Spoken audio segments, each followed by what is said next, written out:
This for the gentrifiers. This for the gentrifiers. Papalekba, Yeshua, Ilegua, come out, come out. Papalekba, Yeshua, Ilegua, come out. Papalekba, Yeshua, Ilegua, come out. Cause this is our land. Yes, we was here first. They came here on a boat. They'll leave here in a hearse. They'll leave here through the dirt. They're going through the earth. We're channeling their ancestors to undo their curse. Cause once upon a time, we all could read and write. That legalese is lies. Strong men spelled cursive ties. Strong men all caps disguise. They've gentrified our lives. We've redefined their sights. We've redefined their kind. Yes, this is juju music. This shit here is voodoo music. This shit here is voodoo music. When you chant, they gonna lose it. Yes, this is juju music. This shit here is voodoo music. Yes, this shit is voodoo music. When you chant, they gonna lose it. When you chant, they gonna lose. Which ancestor you gon' choose? Play their game, but by our rules. I'm Queen Annie the Maroon. I am Queen of Dongo. I am Queen of Zinga. I am Yenaga. I'm Carlotta and Fermina. Cause this is juju music. This shit here is voodoo music. When you chant, they gonna lose. Which ancestor you gon' choose? Cause this is juju music. This shit here is voodoo music. When you chant, they gonna lose. Which ancestor you gon' choose? Cause I am a goddess. I am a priestess. I chant these mantras and they all repeat it. If we make a promise, this land we gon' seize it. Get vengeance for Mother Earth treason. This ain't the gentrifier. I want to welcome you all, the brothers and sisters, uh, revolutionaries, activists, artists, mothers, fathers, children, to the People's Dinner Party. Here at the People's Dinner Party, we pull on up to the table so we can provide some nourishment for your mind, your body, and your soul. And today, we have a very special guest that I am extremely nervous to interview today. So hopefully the universe will help smooth my rough edges out, and this will be an amazing show.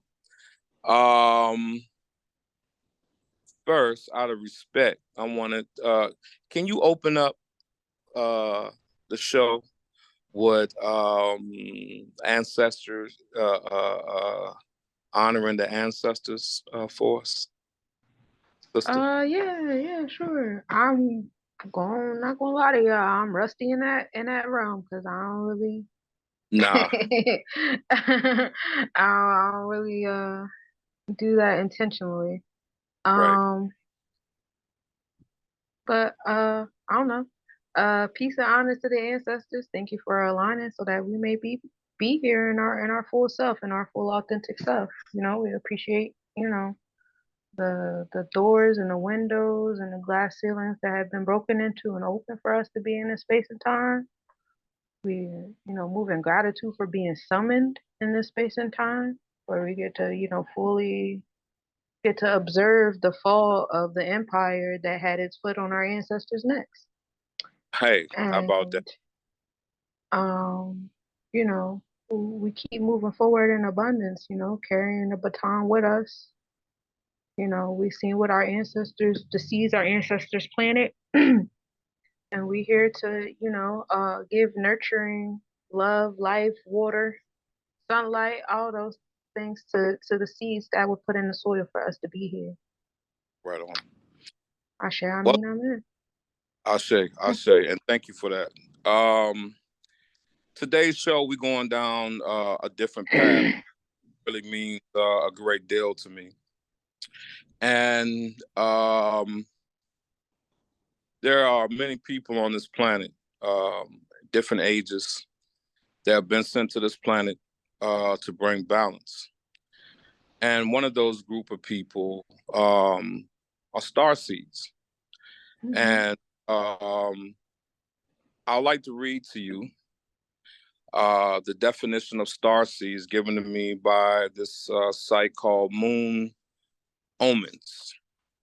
Okay. If you ever looked up in the night sky and felt an unexpected and deep connection to the radiant beauty, you are likely a starseed awakening to your soul's connection to the stars in the universe around you. Starseeds are the children of the stars, rising from stardust and divine light. They are beings that have lived previous lifetimes on Earth and also experienced life in other parts of the universe, possibly even other planets or in different galaxies. Their souls carry divine inner wisdom within the very core of their being and special abilities that may remain dormant until needed. And that's the short version of that. Today, on the People Dinner Party, we have a very special guest. Her name is Sunshine Monie L. And we'd like to welcome you to the show, Miss L. Yeah. What I want to do is go, okay, real quick. This sister's extremely special, okay? Without not coming off like some weirdo, but there are times where I have done research for the podcast on Sunshine, and for some reason my heart gets heavy. It almost feels like my blood is thickening up, and it feels like I feel like this vibration, which sometimes made it difficult for me to look at all the to finish some of the other podcasts and interviews that she's been on. This sister is special. I don't really mess around with the fake. You know, I feel our children deserve better than lies and fake things, and I'm saying all that to say, this sister is truly different and truly special, and it's an honor as an older man that's been out here fighting the good fight to look back and see young people like this bringing up the rear, but bringing it up strong. And if I had to die today, I know the fate of our planet is in good hands. Part of the introduction, this sister here is a writer, an organizer, a visionary, a straight shooter, problem solver, genius, and that will unfold through the podcast. I'm like, I haven't been in the fridge in who knows how since I put the last few months in there. I haven't. And a mother and a Virgo. And I learned one of her pet peeves is Black people can't seem to get themselves together. They splitting up the tribe, and we got to get it together so we can move forward. Because one of my personal beliefs is that there is no individual ascension. It's either all of us or none of us. So, and with that, welcome to the People's Dinner Party, Miss Sunshine. Thank you so very much for being here. Thank you so much for having me. Just a disclaimer, I'm in the store right now, so you'll hear people walking in and out in the background. But it's all up here. A part of the logo, real life, Right. So, yeah, I'm going with the flow of things. I'm not worried too much about, outside disturbances, anything like that. Just to have you on here, sister, it is very special to me in a lot of different ways. What I like to begin with, yes, ma'am. What I like to begin with is, I didn't bring you on here, and please don't be offended the way sometimes I don't place words in the right place, but I don't want to bring you on this podcast to be no show pony. Can you like snap your fingers and make auras change and all that type of thing? Nah.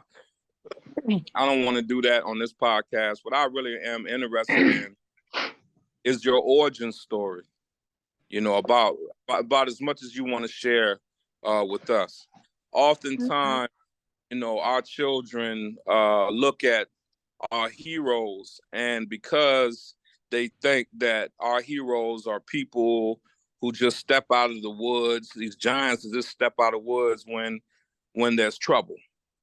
And I don't want to place our heroes so high that our kids don't think that they're able to achieve some of these great things that our leaders have. You know, I want to humanize them.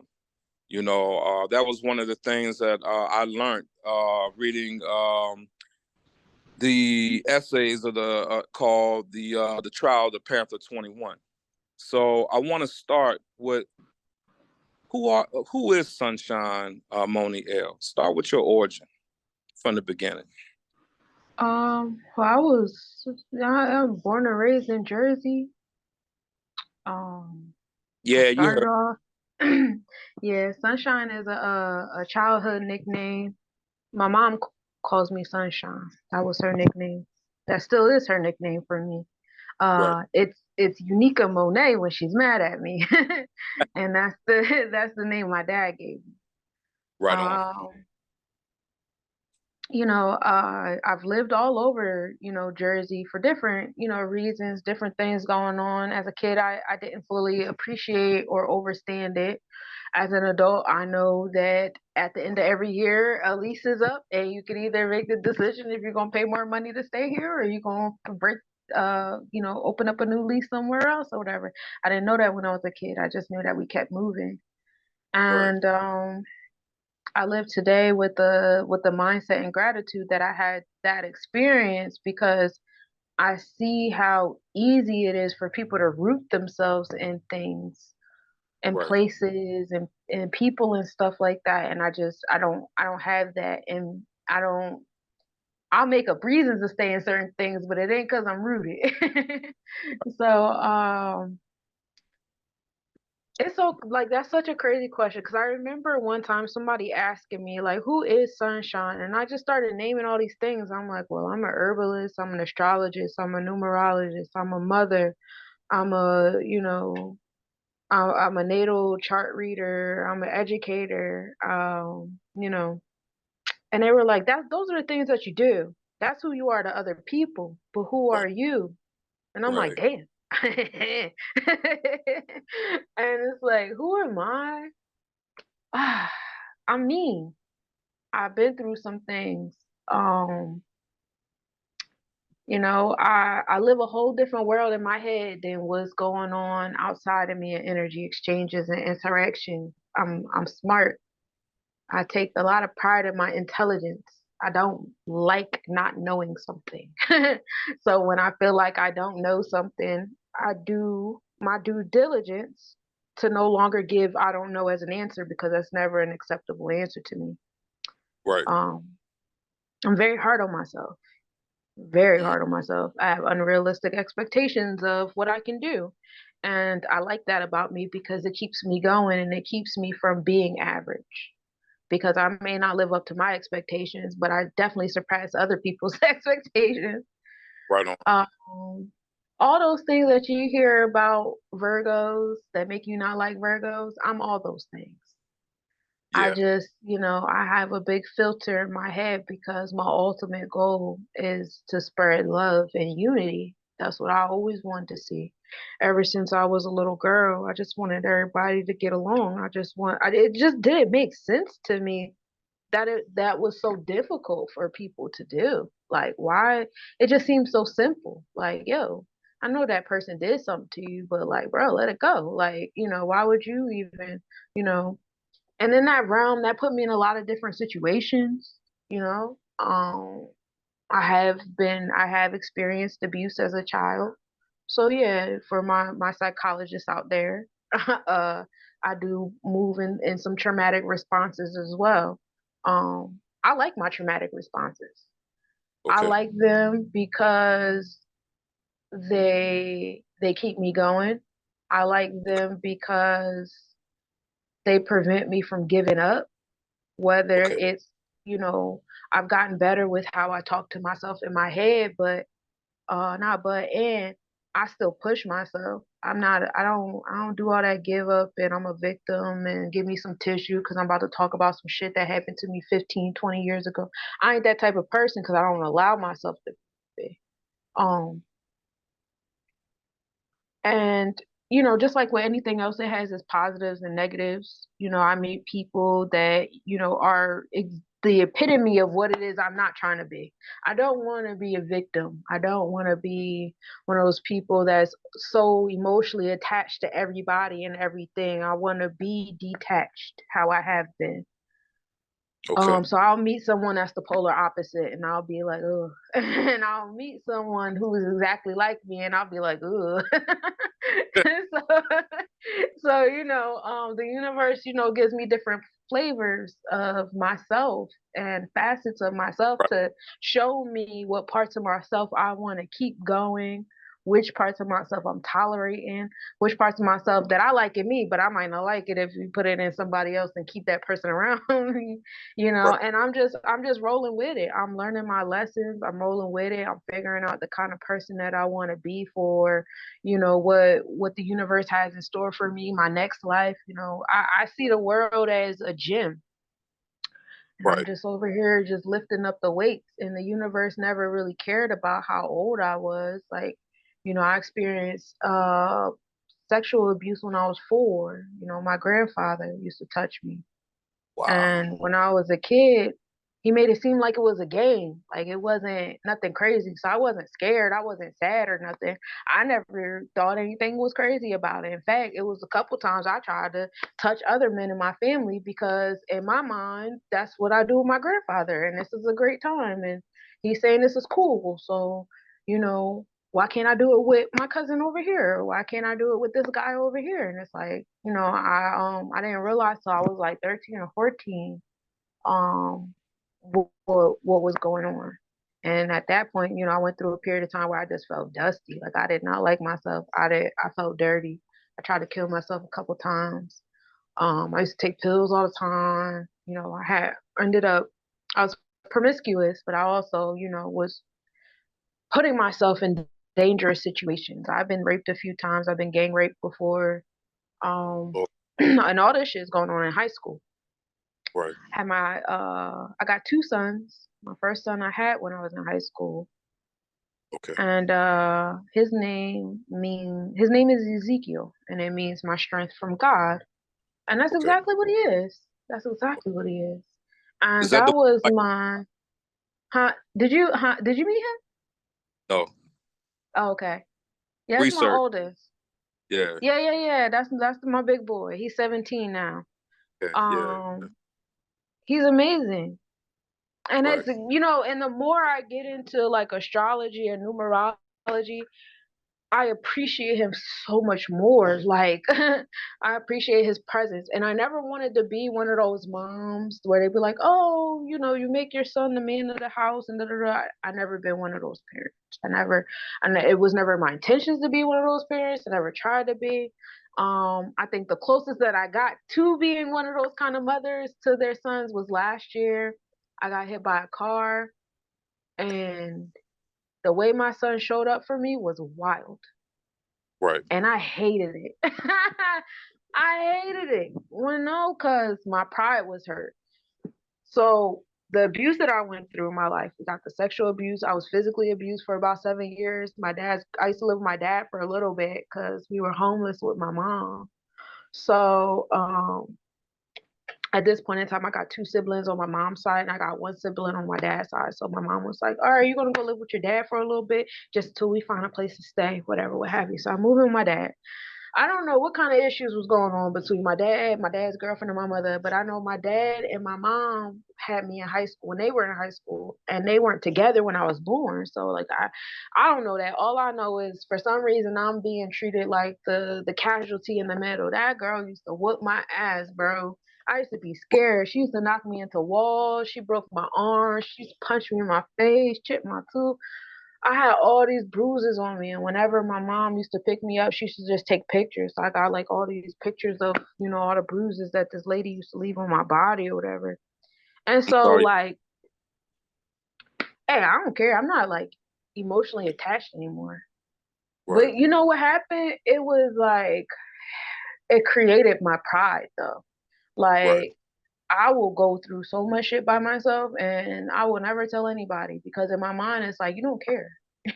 You don't care. You're not going to do anything to help me. You know, and nowadays it's so easy to be someone's friend or somebody's partner. All you got to do is send a text message once a week and you're somebody's best friend. And you know, and for that reason I don't really play people close. I know Right. that's a coping thing, but that's something that I've, learned to embrace about me, my pride and how detached I am from things. And so Right. when I had this situation and I had to be considerate that other people had shit going on. Other people got jobs and stuff like that, but it was just like I could have died. And if I would have died, y'all have been over here making the most elaborate Facebook posts and all this boo-hooing and y'all fake ass t-shirts and stuff. But Yeah. because I survived, I didn't deserve support. And all it did was prove to me what I already felt. Y'all don't give a fuck. Y'all don't give a fuck. It don't dawn on y'all to help me to like understand that I can't work right now, so I'm not making money. So I got kids. How my kids gonna eat? How my bills getting paid? How this, that, and the third? Like, I can't really concentrate because I'm in so much pain.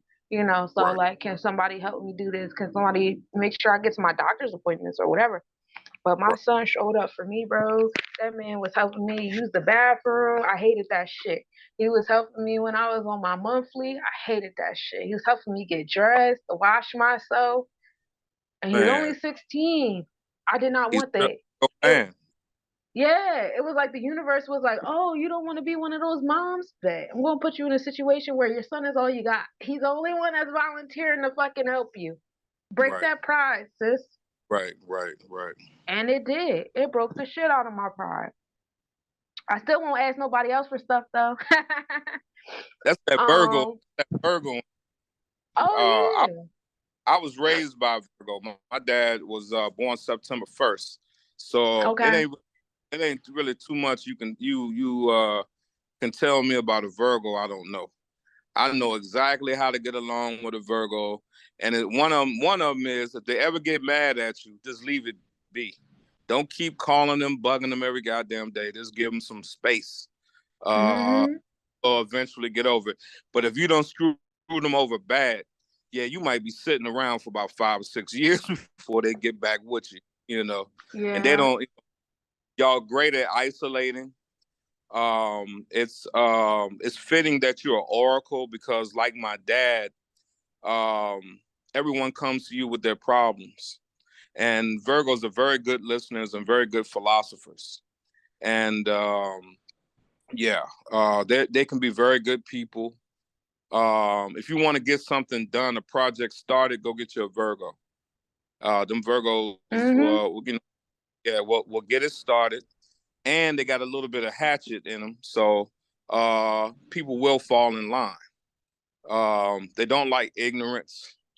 Right. They're very curious about their business etiquette, and if you don't fight against the stream, what they're trying to show you, it can make you a better person. Okay, but back to you, sister. Back to you. That all sounds about right. I do love a good project. I'm addicted Yeah, to projects. yeah, And that's something that I gotta learn in this space and time too, because one example would be like being in the store. I used to get in trouble. You know what the most things I used to get in trouble, like when I moved back in with my mom, I used to yeah, get in trouble the most for when my siblings would have projects that they okay, had to do, and I right, would do the project for them. And my right, mom would come home and be like, "Who did this project?" And I'd be like, "What? Like I could tell you did this. You didn't let them color or nothing. Look at how like they're never gonna believe a third grader did this." Or for my at the time I'm like in eighth, ninth grade. I'm like, what are you talking about? This is a good project. Yeah, that's what I used to get in trouble for, doing my siblings' homework for them. We adults, and I still be trying to I still be trying to carry their karma for them. But I'm learning in this life that that's not help. That's not help. Perfectionists in that Virgo too. You know, they're Oh gonna yeah. be shit tight. You know, Oh they're gonna yeah. be tight, and a Virgo's love is almost like no other. Once they lock in on you and they love you and you treat them well, you got something going for you right there. Yeah, you got, because they also take their relationships with their friends and their lovers very serious. I really do. And it's funny because like especially when I was younger and I was feeding into the internet zodiac stuff, you know, the way like Cosmopolitan magazine describes zodiacs is way different than if you get into like the realms of, you know, astrophysics and you know what I mean. But when I was Yeah, younger, I was more so into the cosmopolitan part of it, and it was just so funny to read people's interpretations of the kind of love that Virgo gives. Like I don't like I'll ghost you, especially if I don't feel a connection there and you're getting on my nerves, makes it real easy for me to be like, wash my hands. You know, I'm done bye, with this. And boy, bye. right. But with other certain people that I find myself emotionally invested in, I pop up. Like maybe I don't like you like that to talk to you on a regular basis, but like, you know, maybe once a year or once every other month or something, I'll hit you up like, hey, how you doing? How's your life? Or whatever. Because I care. And Right. you know, that doesn't really get like good reception. It's like they're so weird. They're always like popping up out the blue. You try to break up with them. I'm like, oh wait a minute, time out. Don't be fooling yourself, buddy. This ain't that. I care. That would be the in your space trying to do the most or whatever. But yeah, we and that's what makes like this life out here so difficult because everything is so shallow. And Right. if you put any depth to it, it's like you're the issue. Like I might not have my emotions all out on my sleeve all the time, and I think that gives off the impression that I don't have feelings, but I feel everything deeply.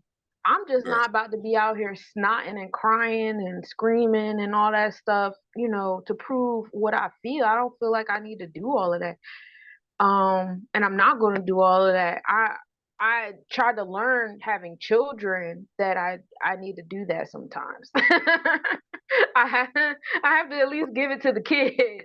And Right. so, you know, but you know, I have two boys and you know, they even say to me sometimes like, you know, mom, like, you know, I love you. Like I remember the first time my son started hiding stuff from me. He used to get bullied in school. And it was one time he told me, he was like, I be wanting to tell you, but like, you just do a lot. I'm like, what do you mean I do a lot? Like, Uh, you'll be so calm while you're listening to me.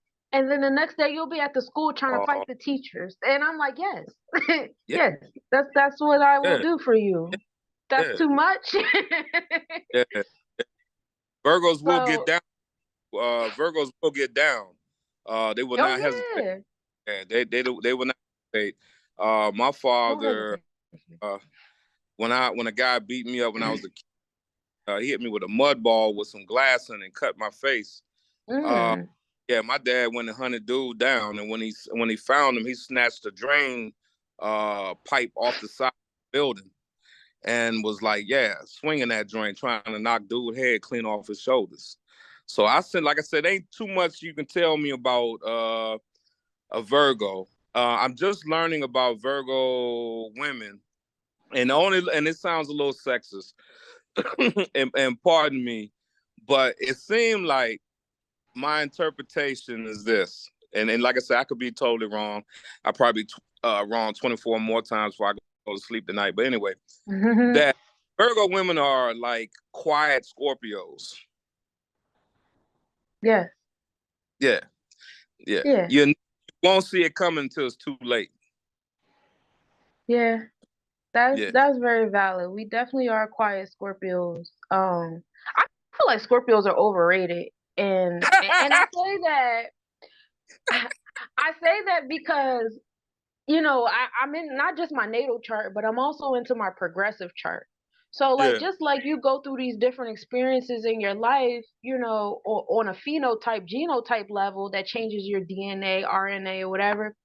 you're going through spiritual journey too that's changing your spiritual DNA as well. You're always expanding. So you're not the same person you was when you was born. Yeah, granted, I was, my sun, moon, Mercury, and Venus are all in Virgo. And so being present, all of those placements are on the cusp between Libra and Scorpio. So I started to recognize this pattern, how my progressive chart moves is showing the people that I'm attracting in my life. Like, I'm a Leo rising. So when I was on my, in my Virgo, still in my natal spaces or whatever, I attracted a lot of Leos. I attracted a lot of other Virgos, especially during my Saturn return, which is like Virgo galore. They were every fucking where. and and then when I was in my Libra space, I attracted a lot more Virgos and Libras and stuff like that. And I was in my people pleasing mode. I had spent that period of time like in like the worst relationship ever. I had good friends, but a lot of friends that I had, I was moving away from them because, like I said, I had attracted a lot of these Leos and Virgos in the beginning, but now I'm coming into my Libra stuff, and it's like, ooh, this not really meshing with y'all. And at that period of time, I had no knowledge of progressive charts. I was still on my natal shit, so I wasn't really adding one and one together to equal 3 yet. I was still out here 1 + 1 = 2. So. But I realize now hindsight is always 2020. Like I was losing all my Leo friends and all them like that because like this spiritually speaking, I just was moving in a realm in a different way. And now on some phenotype shit, my son had got vaccine injured, so I didn't really like what Western medicine was doing. At the same time, my girlfriend was going to Hampton for nursing, and so she's indoctrinated through Western medicine. And I'm like, sis, I'm trying to tell you, it was the vaccine. Like he got a vaccine that morning. That night he couldn't walk. Like 1 + 1 = 3. You know what I'm saying? It ain't that fucking hard. And no. This was when he was 2. This was my 17-year-old. So this was like 15 years ago. He got one of those the cocktails. Was that the MMR thing? And later on that night, I get a phone call because I went out with my friends. I was out with that girlfriend. That was my freshman year of college. I got a phone call, whatever, like, oh, Zeke is screaming. He won't stand up. He got bruises under his skin. It's like, come home now. So I was like, no way. I'm gonna meet y'all at the hospital. I met them at the hospital or whatever. And he couldn't walk. His legs were swollen. It was bruises everywhere. These dumbasses called the cops on him. Said that they look like bruises from abuse. So on top of the fact that, mind you, I'm 17, it's my freshman year of college. It's my birthday weekend. No, it wasn't my birthday weekend. It was my sister's. It was Pisces season. It was my sister's birthday weekend. I got twin sisters that are Pisces, which is funny. Okay. And I'll tell you why in a minute. So, it was my sister's birthday weekend. So I'm, trying to balance the fact that my child is sick on top of the fact that y'all won't even let me near my child because y'all accusing me of abusing him. And then y'all trying to make it seem like y'all not the cause of what's going on. Y'all arguing over me. Then I got my friends like, I don't expect y'all to be totally on my side, but why y'all not hearing me? Why I gotta argue with y'all? So that's when I started, my dad got closer at that period of time. We started getting into Dr. Sebi. We became raw vegans. It was a whole thing. I got customers about to walk in too. It was a whole thing. So, focused on that. And peace, how y'all doing? Good. Let me know if y'all need help with anything. And so the results with that was like, I just did away with those friends. On top of the fact that I wasn't drinking no more or whatever, I wasn't eating certain stuff no more. So it was kind of like, you're not the, fun friend or whatever. So like on like a just like an experience type thing, I was outgrowing them, but like on a whole astrological level, like our charts wasn't even together no more. Like we was just going our separate ways. Then I was in like a weird 9-year relationship or whatever. That was like way past expiration date, buddy. But I feel like that relationship happened because I was supposed to have my second son, and my second son, his chart is literally a 180 from my oldest. So my oldest son, his due date, not his due date. He was born on 7/25. Okay. And my youngest, his due date was 5/27. Okay. But I ended up having So I ended up having a planned C-section. So they were like, okay, you're gonna have him like 7 days before then. So it's gonna be on 5/20. All right, Right. cool. So I had my oldest at 11:18 at night. This is how strong the universe is. They don't care what it is that you choose to do. Because I had Right. my oldest at 11:18 at night. I had my youngest at 11:18 in the morning. Right. So even though the way human interaction was going, they wasn't trying to give my sons that flip 5/27, 7/25. Oh, They still gave them the 11/18. So they both flip. So if you look at their natal charts, you'll see where my oldest son's Vedic chart is, my younger son's tropical chart is, or vice versa. Like they really match each other in that way. And I thought wow. that was cool, but that also showed me like, okay, you don't want to do it specifically how the universe opened it up because different interventions, but it just like show how the universe still made that thing happen. Like they still gonna be opposite, they still gonna complement each other, yin and yang type energy. And I thought that was cool, and that brings me back to my mother. My mother got two Virgos, which is why I think it's funny you said like male Virgos is different because I'm a Right. Virgo and my brother is a Virgo. And out of all my siblings, I would say he's the one I feel the closest to, Right. because we both the same flavor of me. It's very difficult for us to hurt each other's feelings, and that's fun there. I don't have to worry about offending him or anything. I'm So, doing and then, yeah, like we just get y'all along. cold now. Y'all can And be then we cold have a sister. toenails. Oh yeah, we Yeah. can be, and that's why we get along so well because it's just like that mutual, like, all right, leave him alone. And then we have a younger sister that's a Scorpio, and she's just that's why I'll be like, yo, they're kind of overrated because like all the details that you hear about the Scorpio energy, that's not really what y'all do. Yeah. Right. Y'all really don't do that. They like try to make themselves emulate that energy because they keep hearing it over and over again. Like Scorpios are like this, Scorpios are like that, but that's not really them. And I've noticed that in these past few months, doing a lot of readings for Scorpios and meeting a lot of Scorpio friends and a lot of the different, gentlemen callers or whatever has ironically Right. been Scorpios lately. And Right. I Right. Right. just and then also like being at an age where me and my sister we're like 8 years apart, so now Right. we kind of like are both in adult age now, so we can have certain kind of conversations now we could have when I was 16 and she was like 8. Right. So Enough having those goes real quick. Y'all know how to tame Scorpios. yeah, Y'all can I hear that. tame. Y'all the only zodiac that can tame a Scorpio. Yeah. No, you're fine. What's the deal with Yeah. it? 3 for 10. 3 for 10, right? Mhm. Yeah. No, I could see that. I see that because okay, so maybe that's why I think the way I think. Cause I'd be like, who is letting y'all do all this stuff y'all swear up and down y'all be doing? Because y'all really not about that life. That yeah. Okay, so maybe that's just my interpretation because of my experience. Okay, cool. I'll take that then. But then my mom turned around and had so my mom had some like miscarriages and stuff like that. She had twins, before and miscarriage and stuff like that. So then my mom turned around and had Pisces twins. And if you know about Virgos and Pisces, they're on the opposite end of the clock.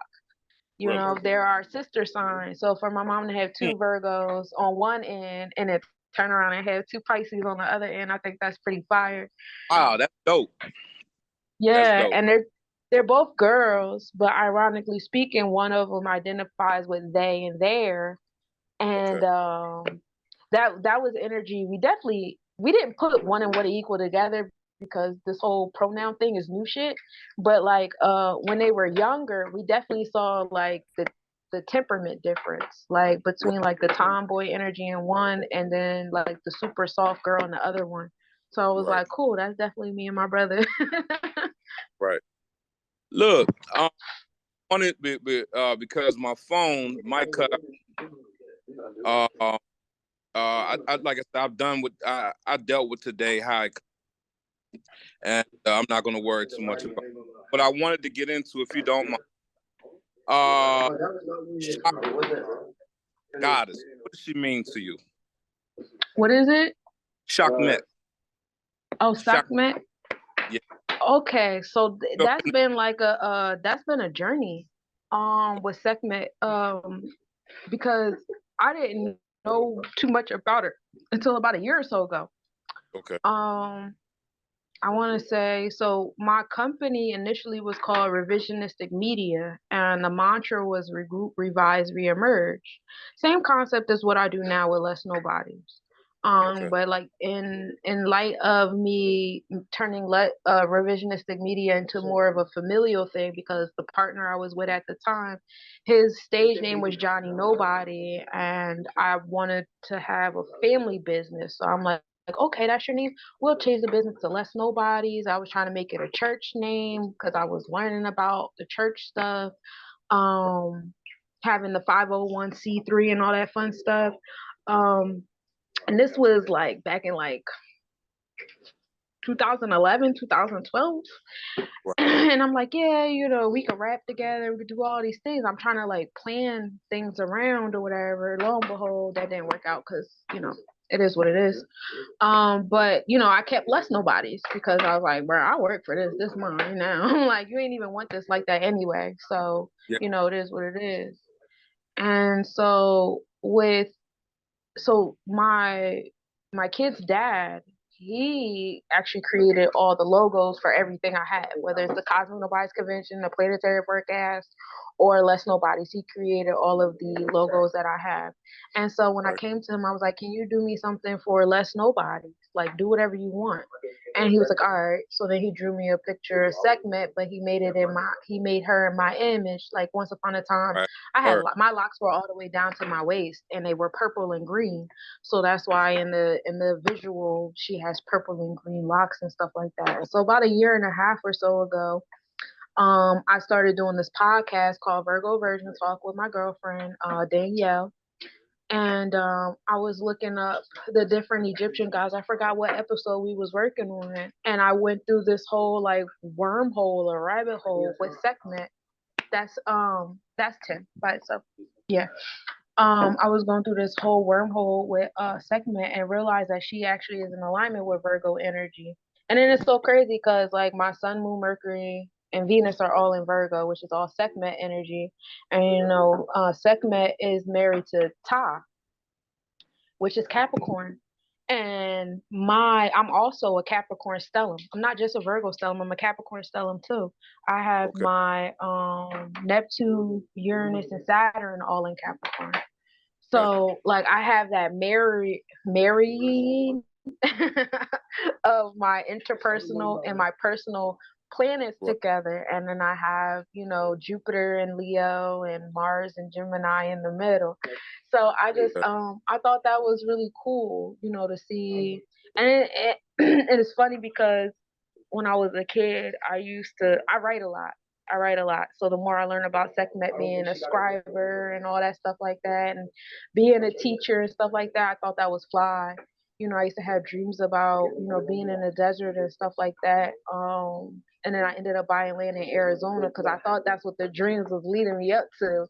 And Right. then I feel like being present, what I thought was the dreams leading me up to creating in this life, I think was more so me trying to go back to my past life and recreate it, which ain't the route to go to either. Right. So that's been my relationship with Sekhmet thus far.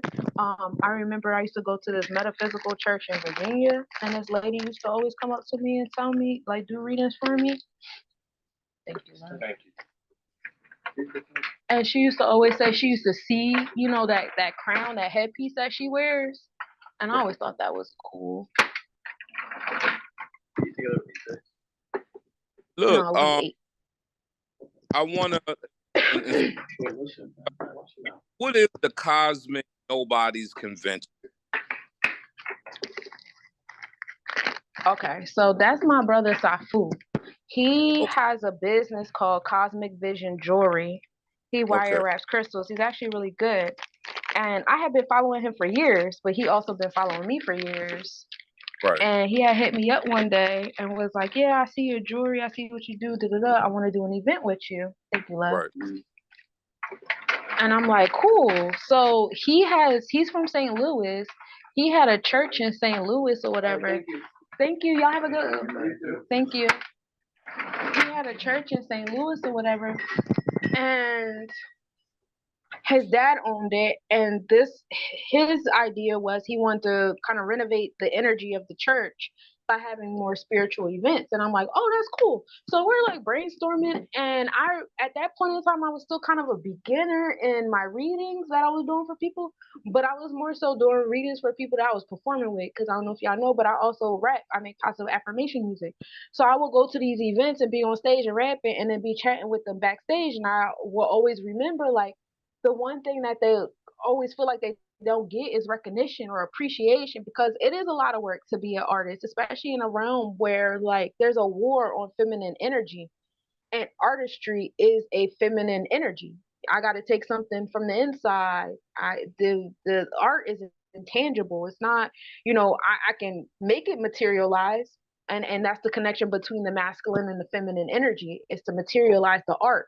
But the actual art itself, when it's just in form of thought, is feminine. And so like it's by, design in this patriarchal world where like art is, demonized. It's not a real job, it's not this, it's not that. Well, it's not supposed to be a real job. Real job's supposed to be masculine energy. This is feminine, so you stay over there, I stay over here. Like, you know what I mean?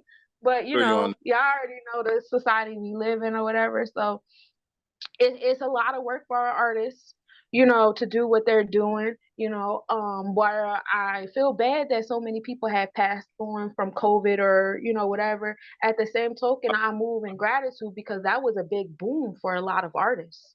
That was a great opportunity for a lot of artists. Moving from that in-person job to now a lot of people are making money off the virtual realm with their music and stuff. I'm so proud of our people, because we know how to make lemonade out of lemon seeds, let me tell you. And so that's where the convention came from, because I'm like, these people need acknowledgement, they need acceptance, they need awards for what they do all 365 that just goes unnoticed. So I make these awards. They look like pinnacles, because I call myself the Queen of Pinnacles. I am a Virgo. And that's the tarot card. Pinnacles is the tarot suit that's associated with Virgos. And so I hand these pinnacles out to the performers, the vendors, anybody that, assists with this show. And then I have these special awards.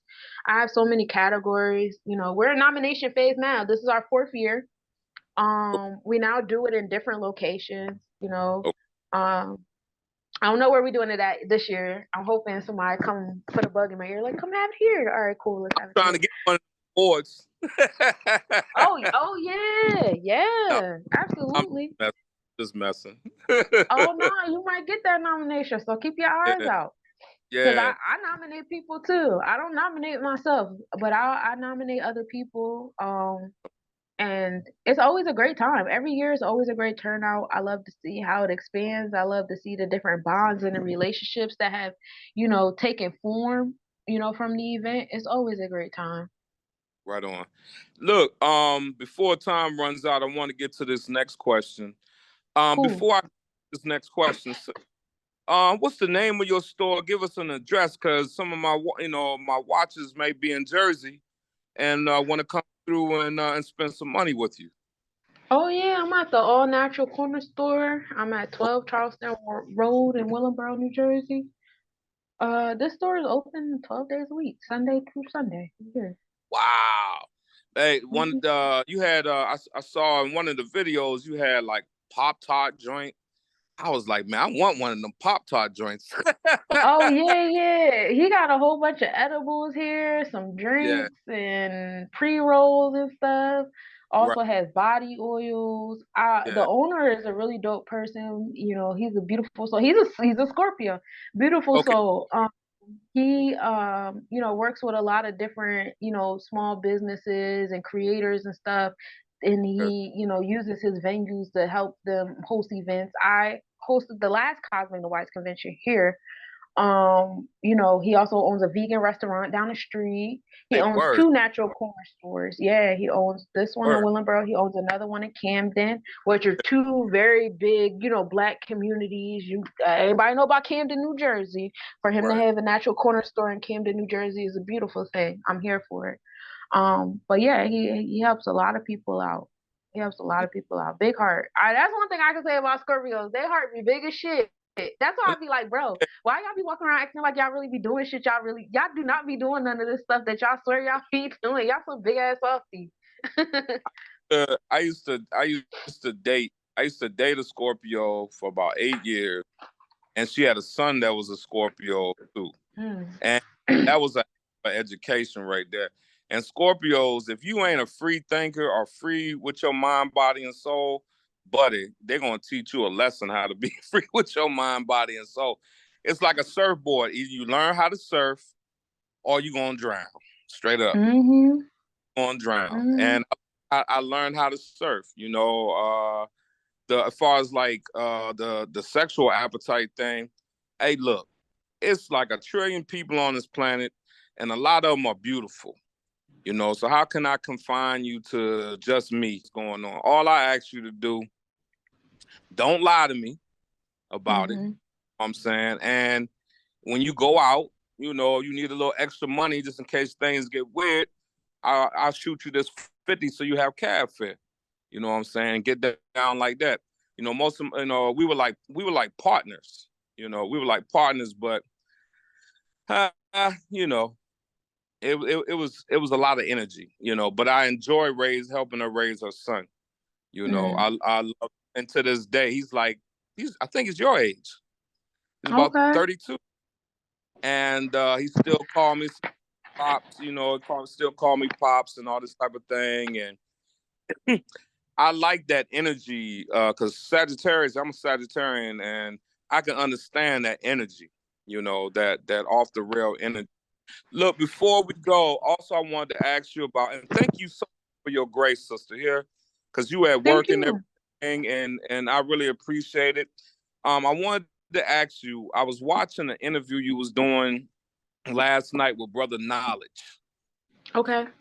And when you say align yourself with Netaru, with your Netaru, what do you mean by that? Okay, so the Netaru is like in alignment with the Kabbalah. Excuse me. You got like 12 spheres that you could touch on in this life. Once you get to, the crossroads or whatever, it's more stuff you actually can touch, Right.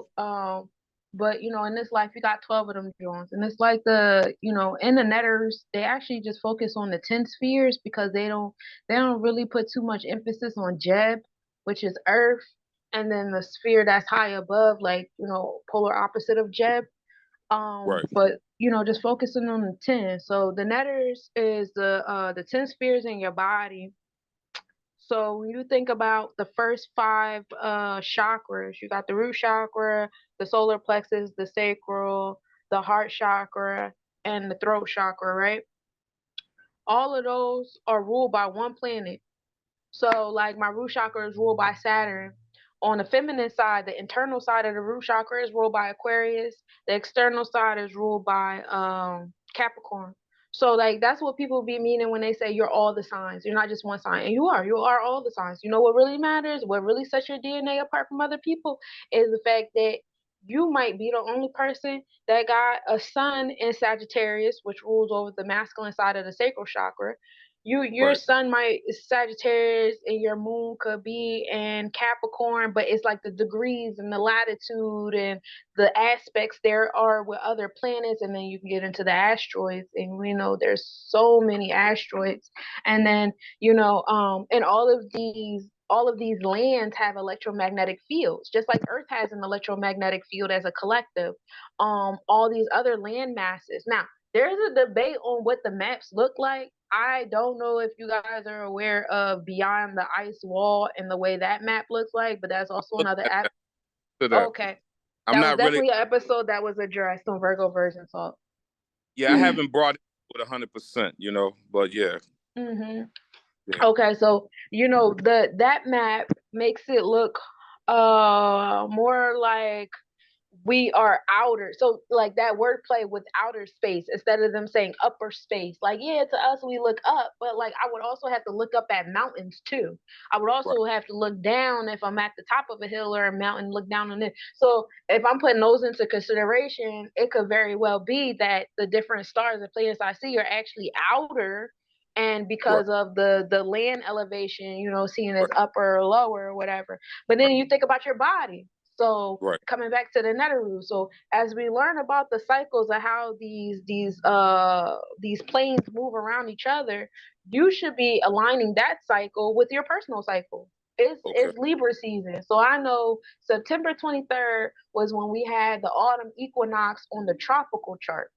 So tropical chart deals with my thoughts. That's zodiac energy. So I know at that period of time, you know, I had an equal amount of energy towards it's time to go to bed. And so after the autumn equinox, we have more time of darkness than we do light, right?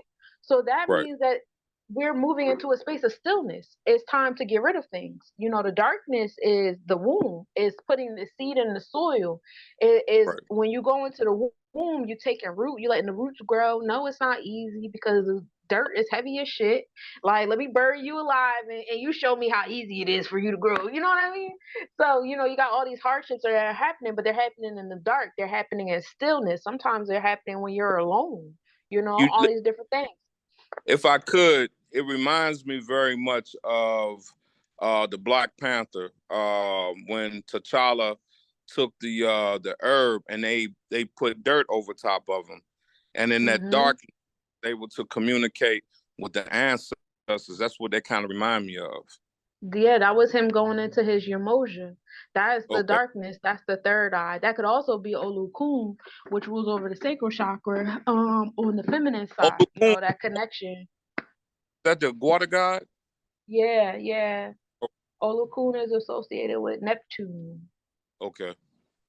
Yep, that whole energy space. And you know, just like as my body gets, you know, the more aware I become, okay, we had the autumn equinox. Well, now it's getting harder for me to fight my sleep in the wintertime. And it's crazy because this society that we live in is intentionally created a certain way that always has you moving against nature. You're literally always, if you're in alignment with the economy and with social structures going on, you're not in alignment with nature. There's no way. Because during this period of time, they got people working overtime and triple time and extra hours because they want you to consume more. But this is a period of time where you're supposed to be still. You're not really supposed to be consuming too much of anything. You're supposed to be fasting. You're supposed to be in meditation. You're supposed to be sleeping. You're supposed to be astral projecting. You're supposed to be still. But they teach you, oh no, you need a second job. Oh, UPS is hiring. Amazon got extra hours.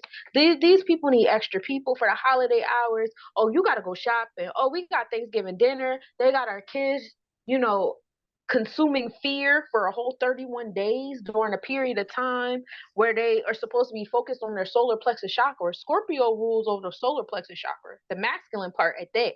So we spent the initiated energy last week of our solar plexus chakra being in fear. If you're not in fear about the government and the war, you in fear because you watching AMC or TMC all month long, watching Halloween movies and Jason and all that stuff. And then the day that the veil is so, I don't get down like that because I've seen enough in my little 53 years to see enough nightmare shit where I know it's not entertainment. It's no longer. Yeah, it's not entertainment. It never was. Right. And that's the thing. And I don't look down on nobody because I will say I had been partying for Halloween up into my college years. College, I kind of stopped it because then it became about my kids. And, you know, now I don't even do shit with my kids. Their dad is still very indoctrinated. So if you want to go with your dad, go ahead and do that. But mommy ain't about that life. I don't care. If I gave you my love, tell you what I do. Expect a whole lot of love out of you. Hey. Listen, you got to be good to me, 'cause girl, I wanna be good to you.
How you doing, sister? Peace, all is well. How are you? I'm feeling good. That's good. Yeah, I'm feeling good. I'm glad to hear it. Yeah. Um, if you guys don't know, last time my phone wasn't operating right and I lost charge. I need a new cord. So Sunshine Monie L was kind enough to reschedule today so we could do a wrap up in part two in the People's Dinner Party. So I want to welcome everybody to part two. And I think I was watching the video a little earlier, and I think what I was leading off with was, some of the things that I went through before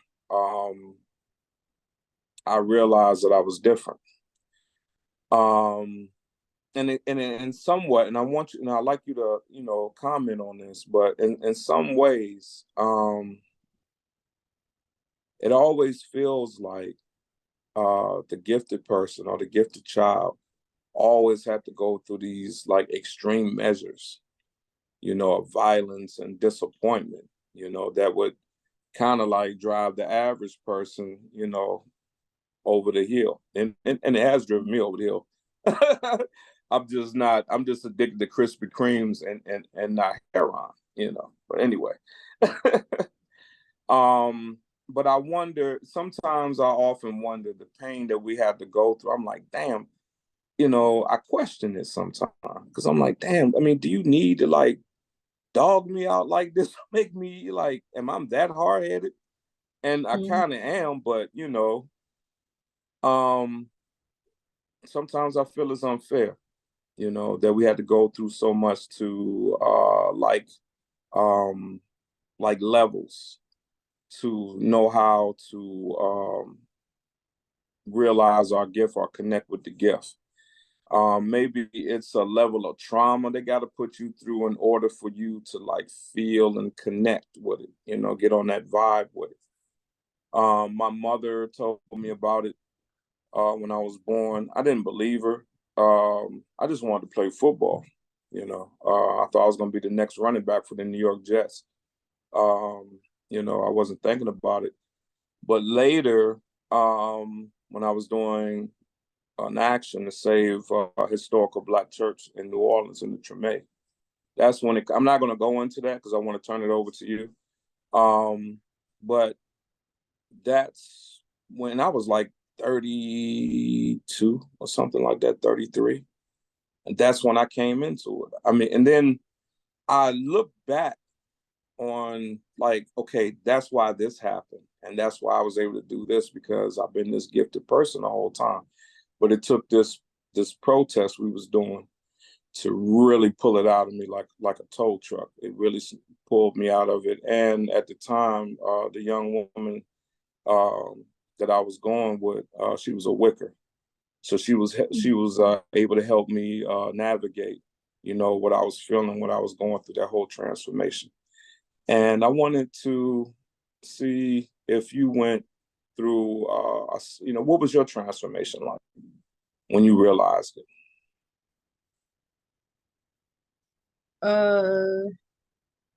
My transformations have been ongoing because it's been like, different levels to like different things.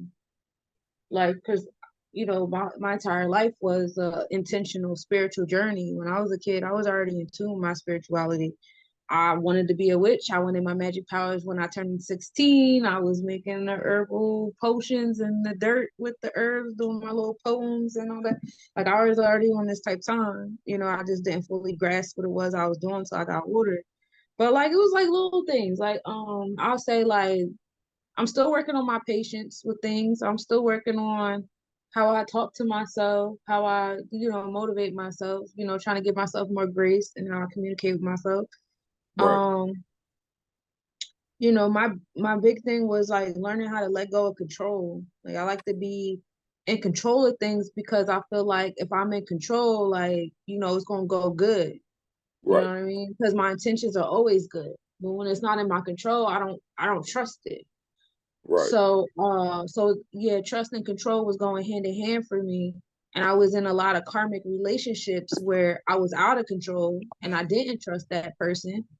Whether it was somebody I was dating or a friend or even like a classmate or somebody I'm doing like a school project with. Like, I don't trust you. I'm not in control. Like, I don't want to participate, things like that. So it just that was like a really big transformation for me, with learning how to just let go of control. And it hasn't been easy because me letting go of control means that it's there's some stupid people out here in the world that think they won. And that was a big thing about me wanting to keep control, because like, and I didn't realize this until a few weeks ago. I had got into it with somebody, and I was asking myself, why am I triggered? Because that's what I do now. I talk to myself. I talk to myself all the time, like before I engage in the energy exchange, afterwards, whatever I need to do for me. Yeah. So I'm sitting there and I'm asking myself, like, why am I triggered or whatever? Like, why am I still upset? And it's just like, I'm upset because I feel like this person think they won, Right. because I'm letting go of control and I'm just letting things be how it's going to be. And I already knew this was going to happen years ago. I knew this was going to happen. You know, I already seen all of this shit. So just let it play out how it's going to play out. Just let go of control. Like, you and the universe already had this dialogue already. Right. So it's just like, all right. So I took a deep breath and I let go. But it was just like still that inkling in the back of my head, like, because I go back and forth with the juggling as far as like letting go versus thinking somebody got one over on you. And the kind Right. of people that I have in my life, if you let them get one, they'll keep going. Ain't got no one and done people in my life. They'll just keep pushing, pushing, pushing until I bark back. And that's also something I'm learning, how to bark back, because I was never taught how to bark back. I was taught how to be quiet and keep secrets, and what goes on in this house stays in this house, and a Right. woman should be seen and not heard, and you ain't got no feelings, you ain't got no nerves, and don't nobody care about you. So, I'm learning how to bark back regardless if you're listening to me or not. And then also learning how to take control, discernment between the two. Like, that's just like ongoing stuff for me, because every time I think I like conquer something, it's a totally new situation in my grasp. Like, okay, so now let's see how well you can control being in this kind of situation over here. Like, okay, cool. So it's just ongoing. It's ongoing gains for me. It's consistent transformations. I've had big milestone things happen in my life, like when my son first got vaccine injured. I want to say I was about 19 was a big year for me. That was my 19th year. And between him getting vaccine injured, which was like the catalyst that pulled me back into becoming a herbalist, the herbalist that I was when I was a kid, Right. that was the catalyst that pulled me back into that. Was my actual child took me back to my inner child so that I could help him. And then earlier that year on my birthday, I had went to the Bahamas on my birthday with my family, and I drowned. And I was like in the water, like the ocean kept pushing me. Every time I got up, I got pushed to the point where like the ocean took my whole bathing suit off. I was completely naked in the ocean. And Wow. somebody had to come and pull me out. And I remember telling somebody about this, and he was like, yo, you had your awakening. Think about it. Like, numerology speaking, like 19 is, born knowledge. And then I was born on the 19th of the month. Nines are big for me. My birthday is 9/19/1990. So, to have that happen in what was that, 09? Right. In 11th year, I'm an 11th life path number. So it's just Okay. like a lot leading up to, yeah, you had a rebirth, you had an awakening on your 19th birthday. And I was like, ooh, when you put it that way, that's pretty cool. The more I think about it, the more it makes sense. Okay. Because a lot of stuff happened that 19th year. Um, with me going down the path that I'm here now. And it was a path, starting to transmute my familial structure. And then so I was going through all of that, you know, I had another kid, whole thing. And then my next transformation was my Saturn return. This was my 30th. And I felt my Saturn return like a couple years before my 30th. Cause it was just like I always had a really good relationship. Regardless of how I was speaking to myself in my head, I always had a really good relationship with the different people in my head. Like these always been my best friends. And I was in this relationship and I had been with, and I really feel like this was a karmic relationship because it lasted for 9 years and we started to date around my 19th birthday. So I think that this was a karmic thing with him because we were together from 19 to 29. So that whole phase of my life was with him. Okay. And when I hit 29, he was just so ugly to me. I'm just like, what did I see in you? You know? He was already he had dragged me so much. Like he was young. This is not to throw dirt on his name. Honestly, I really should because he's a piece of shit. But I won't. Because God always listening. God got it. But we met when we were young. So he had his own little stuff with him, and I had my own little stuff with me. I was still healing on my own things or whatever. But it was just like after a while, it was like, bro, if you don't want me, break up with me. Like, why why you gotta drive all the way down to my mama's house to come pick me up? Knowing damn well you don't want to get back together. You just want me to sit up in your face while you do whatever you want to do. Like it was a lot of that. It was a Right. lot of, whenever I would request something in the relationship, I would get screamed at and you're always controlling, da da da da. Like he would listen to my wounds, he would listen Right. to my insecurities, he would listen to where I'm at in my healing journey. And when it suited him, he would Yeah. try to play those cards against me. And it caused a lot of confusion because I would be in my head like, damn, am I trying to control it? Like I am trying to heal that part of myself. Am I overthinking? I am trying to like he had me so fucking confused because he was using my wounds against me and a lot. And so when I broke up with him, we broke up or whatever, I had to go. I went into a bunch of other relationships, whether it was dating, friendships, clients, customers, readings, whatever, that was showing me, yeah, this nigga was just playing on your pain. He was just playing on your wounds. You're not as masculine as you think you are, or you're not as controlling as you think you are. You're not as mean as you think you are. This man was just amplifying your shit because he had no intentions on respecting you. He had no intentions on listening to your needs or nothing. So he just used, and he still does that now because we got a kid together. So this is like a rest of my life type of thing. But like he still does that now. Like he'll try to play cards on my wounds or whatever, but he don't know me no more. Right. So the wounds that he tried to pull out, they don't exist no more. So I just Oh, laugh and I let it go.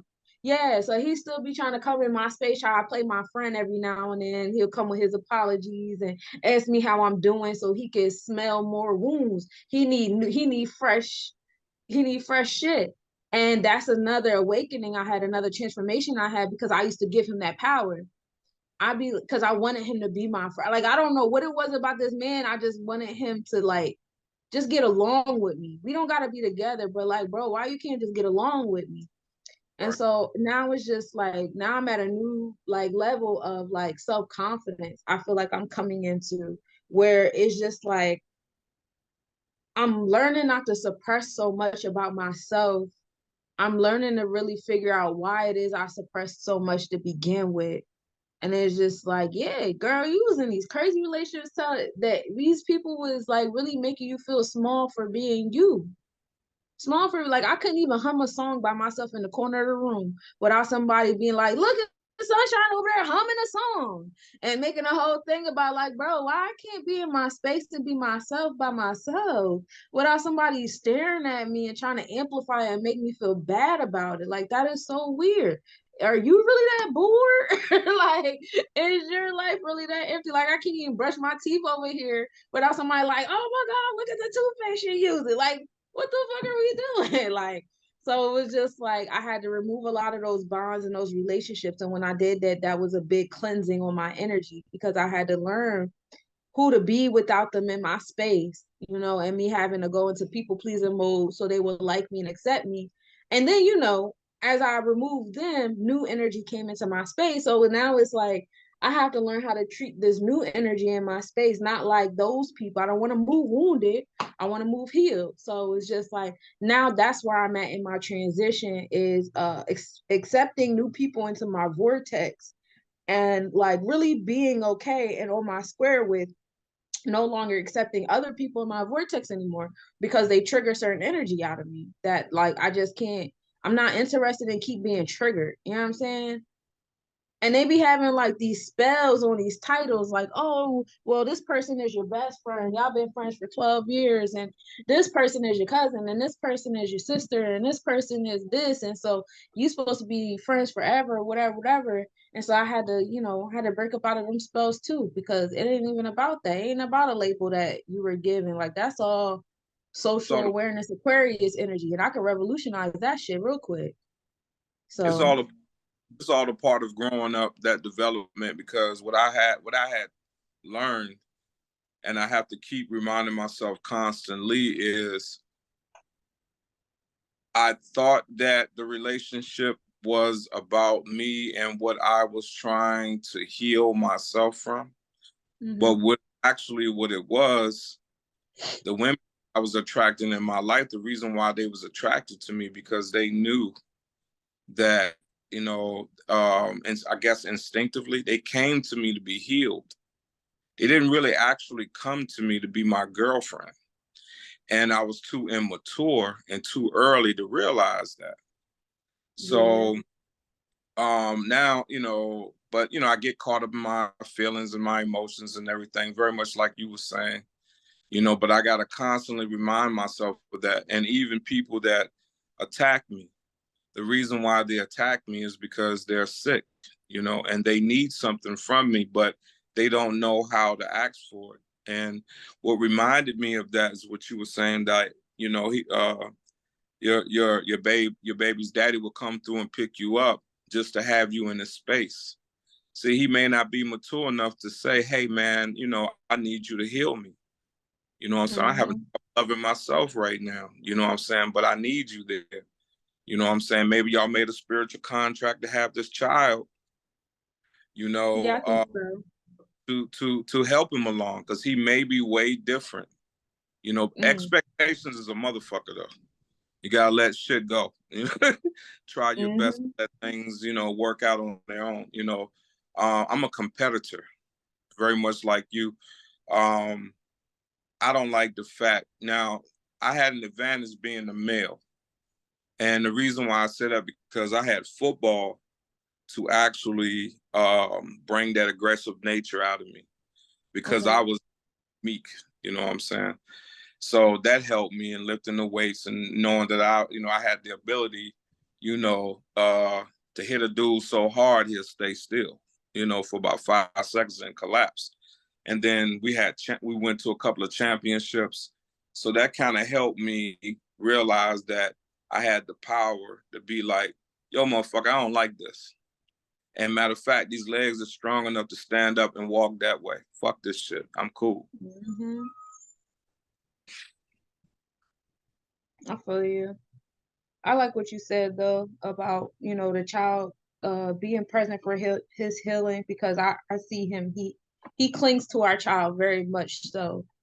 And that was like initially that bothered me because I had to check myself on that, but it was a big control thing.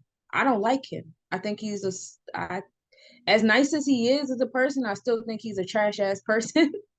And so it's like, I don't want him to be like you. I don't Right. want him to be like any of the men in your family, because y'all all the same. Right. From the elders to your peers. Y'all all are very selfish, self-centered, lying people. And I don't like how he emotionally manipulates our child.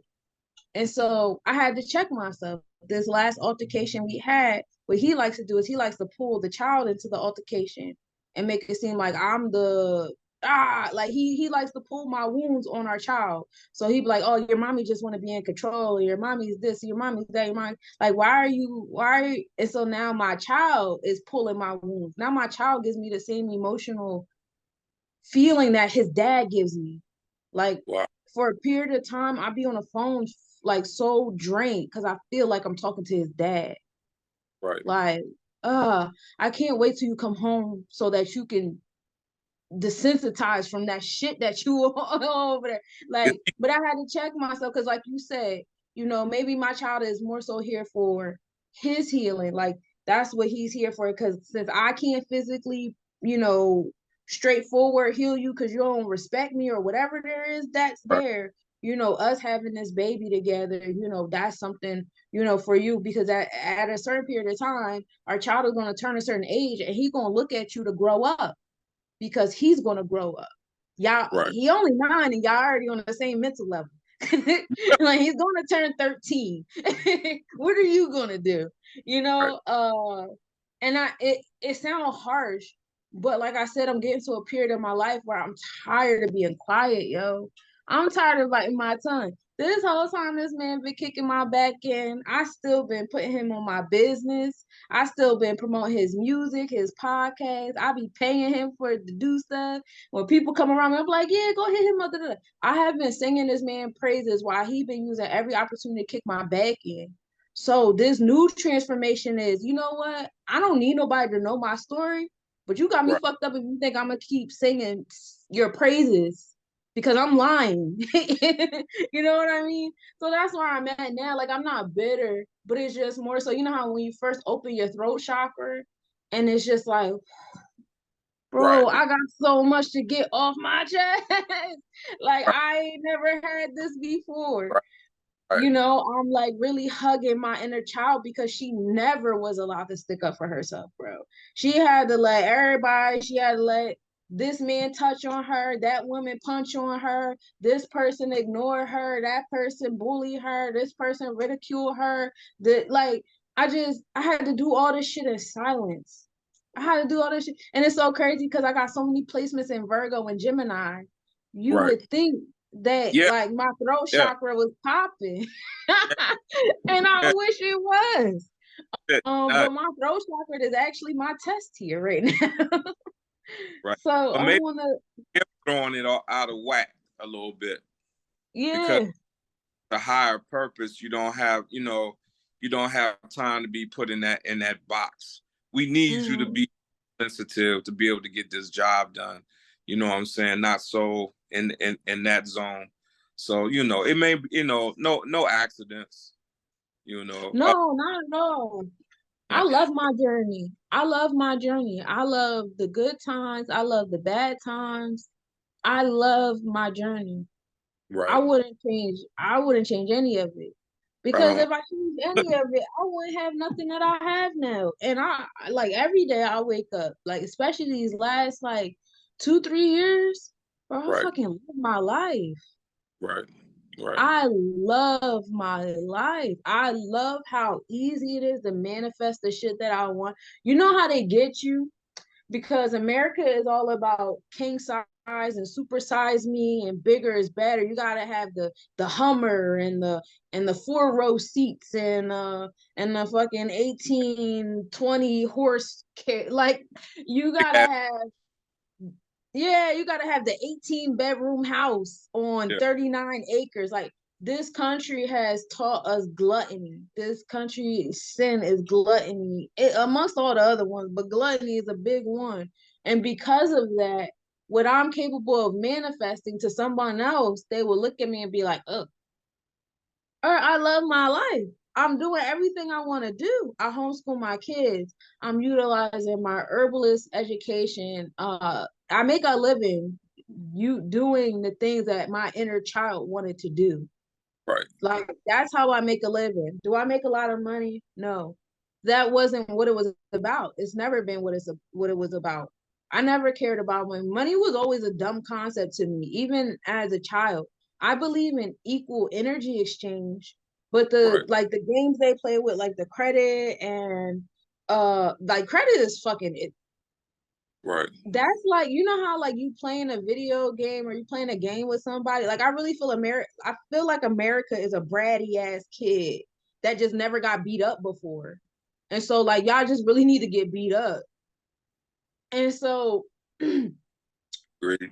It just made me feel like every time we learn how to do something, like it was a period of time where we were buying our family members, we were buying our wives and buying our children back and buying land and starting businesses. They get mad and they change the rules. Oh, y'all Right. know how to buy yourselves and stuff like that. Bet now we got social security numbers and birth certificates, and now you got credit. Why Right. you do that? Because we were getting good at y'all game, so now you want to change the rules? Like, you corny as hell. This Hey, is if why you just need your ass beat. Like, ain't no more talking, ain't no more, oh, you changed the rules, let's follow you. No, you need your ass beat. right, We gotta fight now. And it's right. so crazy how we can have this mentality to our next door neighbor or somebody we known since fucking fifth grade. But when it comes to these people that have like, yo, y'all, they want to say they don't want to claim, things to their ancestors, like, oh, I wasn't here. Okay, but you here now, and you ain't doing nothing to make now better. You still They, letting now, huh? they still benefit. Yeah, you still They still, benefiting it, and you still letting the system go on, and you yeah. telling us to look away. You know something? Like, and I tell my white friends this thing I got about me too. So they already know. So this ain't no surprise. Now in my neighborhood, we got a lot of junkies. I gotta stop looking away. We got a lot of junkies. And when I see a white junkie come through, man, I'm mean as shit to that white junkie. Cause I'm like, yo, man, the fuck you doing with this white privilege, bro? We down here slumming like shit, and here you come, with your white privilege ass slumming with us. Man, we don't need, man, go back around your own people and slum. We got enough shit already we gotta dig through. And soon as something don't go, and everybody around, you know how black people are around white folks, some of them are, they so accepting. No matter, it could be the raggedest white person on the planet, they're above you. And you could have like, you could actually make the motherfucking Red Sea part right in front of these motherfuckers. But a raggedy white folks person come around, they better than you. You know what I'm Yeah. saying? You bow down to them and all this type of thing. But yeah, I'm hard on them, because I'm like, you had a 400-year head start, and this is the best you could do. You can go do this somewhere else. It's levels to it. It's levels to it because you got like racism be a poor man's game, and then you get into classism. But then once you get up to a certain level of classism, they bring racism back just in case you uppity niggas. Right, Y'all like to become millionaires and billionaires too. We gotta remind you a piece of shit. right, So you got it's that game. It's you beat racism in the projects. Okay, now we got classism. Oh, right. you beat classism? Oh, I still gotta remind you a nigga. Yep, So it's all of that. And it's just like I'm cool with white people as long as y'all like is y'all speaking up though? Like, is it your life's calling in some type of way, shape, or form? Are you helping black businesses? Are you helping black families? Are you helping black mothers and children? Are you helping the black men? Like, if you really want to be lit, and I think a lot of that I'm an ally type stuff is guilt driven, and it's right, like, well, if you're doing what you're supposed to be doing, there's no guilt. right, And so I had a college roommate. We're super cool. She's Irish. And I remember the college nights used to get really drunk. And I was more militant back then than I am now. I kind of right. got soft. I guess it happened. You get tired of screaming at people through the megaphone. So I got a lot softer now than what I was in college. I But can I relate. remember one time we were drunk and she was crying and she was talking to me and she was just like, I don't know what to do. Like, I just feel bad. Like, what can I do? Like, I just be seeing, and she's a white woman that she dates black men. She doesn't like white men. Okay, So it was like, her having that dialogue with me and me telling her, sis, I don't care. If you want to date somebody and they want to date you, who am I to say, you got to do with all the black people? Like, I'm not going to do that. Now, do I have my own laws for me? Yes, I do. I got my own laws for me. I got my own laws for my household. But I don't want nobody coming into my life or my household telling me what the fuck to do. So I'm right not on, going to go do that to anybody else. To each his own. right You on. don't offend me dating black men. What offends me is the fake guilt. Right. You just want a hug so I could tell you you're a good person. And then you can go about your, your oblivion. And no oblivion. If I can't wake up in oblivion, neither can you. we I, can't walk around like if I I gotta wear the glasses, yeah, so do you. yeah, Everybody should be wearing the glasses until nobody has the glasses on. That's how right. I feel. I don't care what color you are. I don't care what culture you're from. Everyone should have the glasses on until nobody has to wear them. If you really with the unity and you really don't see color or whatever the fuck, which is crazy in itself because color is based on frequency. Right. You put the glasses on, you see everything. And your prescription might not be the same prescription I got, but you still got them fucking glasses on though. Put the glasses on. And when you figure out your prescription, that's when you see where it is you fit at in this movement, regardless of what culture you come from. That's right. Everybody has a duty. I love doing readings for white people. They my Right. favorite people to do readings for because I like to put them in their place. Right. Listen, especially when I do the draconic readings or the astrocartography readings. Astrocartography with the draconic is cool because I get to tell you your past lives, and I get to tell you like, okay, if you walk in your path, these are the parts of the world that are affected. And 20 times out of 10, when I do their charts, it's always, of course, it's the northern hemisphere that's more so their culture is affected on the astrocartography chart in Pluto placements or in Jupiter placements or Uh, Saturn placements or whatever, bringing that, the generosity and the wealth and the optimism and the sacral chakra energy and the challenges and creating new infrastructure and stuff and creating transformations and empowerment. So I be trying to empower them like, bro, if you walk in your path, your life path number, and you utilize these tools with the numbers and the planets and the zodiacs and stuff like that, this is how you could be a part of what's going on right now. right. No more walking around being oblivious to what everybody's going on and whatever. We all were born, regardless of what culture you're from, we were all born in the here and now with certain placements for a reason. You're supposed to be over there doing something for your lineage. And I'm Right. supposed to be over here doing something for mine. And then we got all these mixed babies out here, and they creating a whole new culture because they're Right. combining these two lineages and how they've been going to war. Now there Right. should be peace there. It's going to be difficult for these mixed babies to find a certain level of peace if white people over there not putting on the glasses and black people over here not putting on their glasses. Right. Everybody it's the same energy between men and women. Y'all got to Right. put the glasses on. Y'all can't be walking around saying we need men and we need kings and we gods and we goddesses, but then want Right. to turn around and tear each other down once you see somebody doing something that you don't agree with. Right. I'm in my He- he- 30s. yeah. Yeah, He- I'm in my 30s. When I was in my 20s, I was living my best life. I was living right. my best motherfucking life. You hear me? I was in Yeah. the street. I tell my kids all the time, like, bro, y'all is some easy ass kids, because I was definitely out here giving my mother heart palpitations. I was out, shit, I'm in my 30s and I still do. I be getting phone calls and text messages like, please just let me know where you at. I know you grown. But I always know where my kids at. They always in the house. They boring as hell. My Right. Right. oldest, he's 17. He only leave the house to go to the library. Right. Like, That's bro, God was looking out for me. Like, I got you, sis. I'm gonna give you I ain't gonna give you your reflection because you was wilding. So when I see these 20-something-year-old girls living their life, living their truth, I am unbothered. You wanna know why? Because I lived my truth, and guess what? It right. wasn't on social media. I didn't have thousands and millions of people watching, judging me.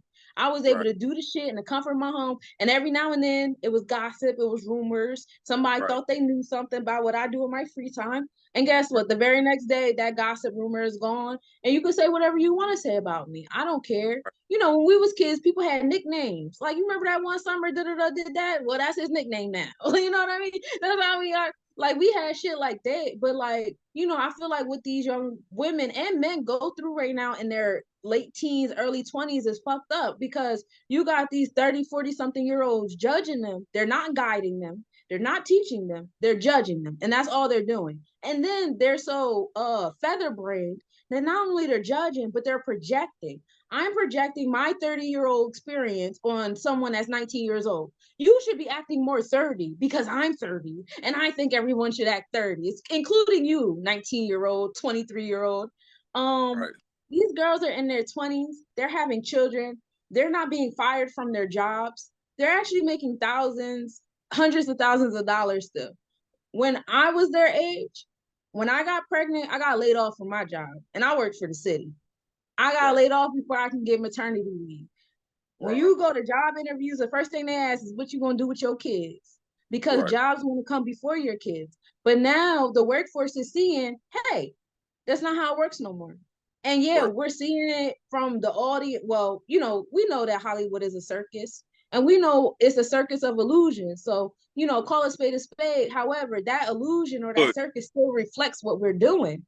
So to see these women, being empowered, being in these businesses, being pregnant on stage and all that shit, that's reflecting what's going on in these other workforces too. So I'm not in the space of condemning people. I feel like we all just need to get to a space where it's just like, learn your place so you can stop worrying about what somebody else doing in theirs. Right. I hate these podcasts because podcasts spend so much time talking about somebody else's garden and they'll be talking about their own garden. Right. But we are buried under so much trauma and degraded to these projects. I live in Cleveland, Ohio, in Cuyahoga County, and in Cuyahoga County there's at least 100,000 children in one county that don't eat right. Not only that, but like I alluded to earlier, my building is full of like people with addictions. And when you on the bottom, I forgot the name of the pyramid, but it's a life pyramid. We're on the bottom of that pyramid where we're almost animal-like. That we're dealing with survival for the day. I came up with this philosophy because me being here is very much like a university. I came up with this philosophy that we have to, if even in an executive way, if you're going to change what's going on here, if you don't start with people's traumas, you're going to totally miss them. And I think one of the hard parts of being a gifted person or someone sent here to this planet to try to raise the vibration of this planet, is finding a way to do that, because I'm under the belief, and I could be wrong. I'll be wrong 25 more times before I lay down today, so I'm used to that. But I'm under the spiritual belief that there is no ascension. There is no individual ascension. Is that we all got to get it or nobody goes. And that shit, and that shit is mad rough. And I don't envy what you going through, because I told the university today, I was like, hey man, I would be more than happy to come back and take up arms again, but please don't make me no female. And the reason why I say please don't make me no female, because I ain't got balls enough to be no damn female. Y'all got it rough. That's like top-notch soldier shit. I'm too sensitive. I could take a punch in the nose there, you know what I'm saying? And as long as I'm able to defend myself, but y'all got to go through a whole nother level of consciousness, really, to be able to even deal with this fucking world. Right. And trying to handle my life is trying to handle a fucking oiled 50-pound anvil.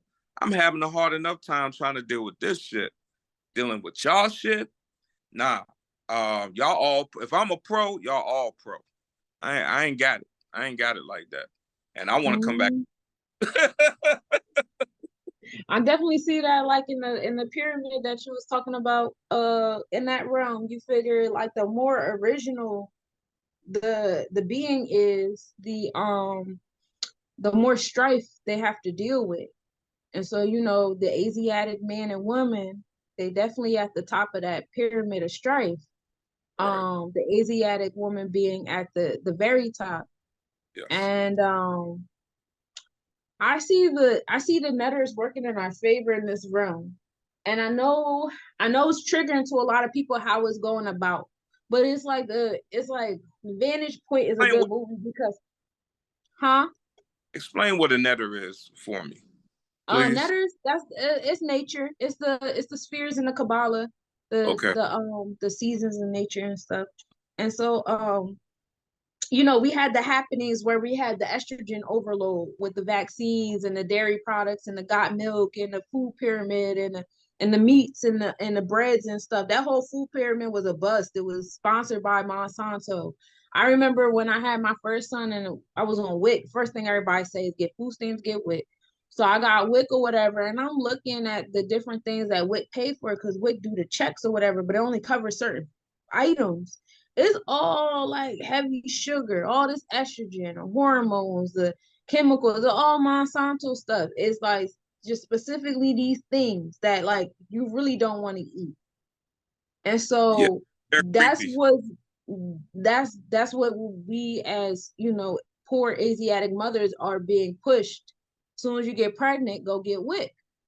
WIC pay for the formula. I don't want my baby to have formula. I had to listen, I had to wrestle. I had to fight to be able to breastfeed my child because everybody around me, don't breastfeed, like what? What are we doing? And that's so it's like, not only do I have to fight the world, but I also had to fight my family. I had to fight my friends. It wasn't no peace here. It wasn't no peace here. And I had my son when I was in high school. So it was just like, it was really no peace because everybody talked to me like, I don't know what I'm talking about.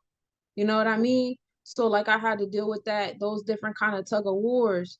I was talking about how the woman is the XX and X comes before Y. So what's happening is, you had the estrogen overload or whatever, but now we have more feminine children. We have very sensitive children. We have very intuitive children. We like to call them starseeds and indigo babies. However, they exhibit way more feminine energy than our parents and our grandparents and our great-grandparents and all of them.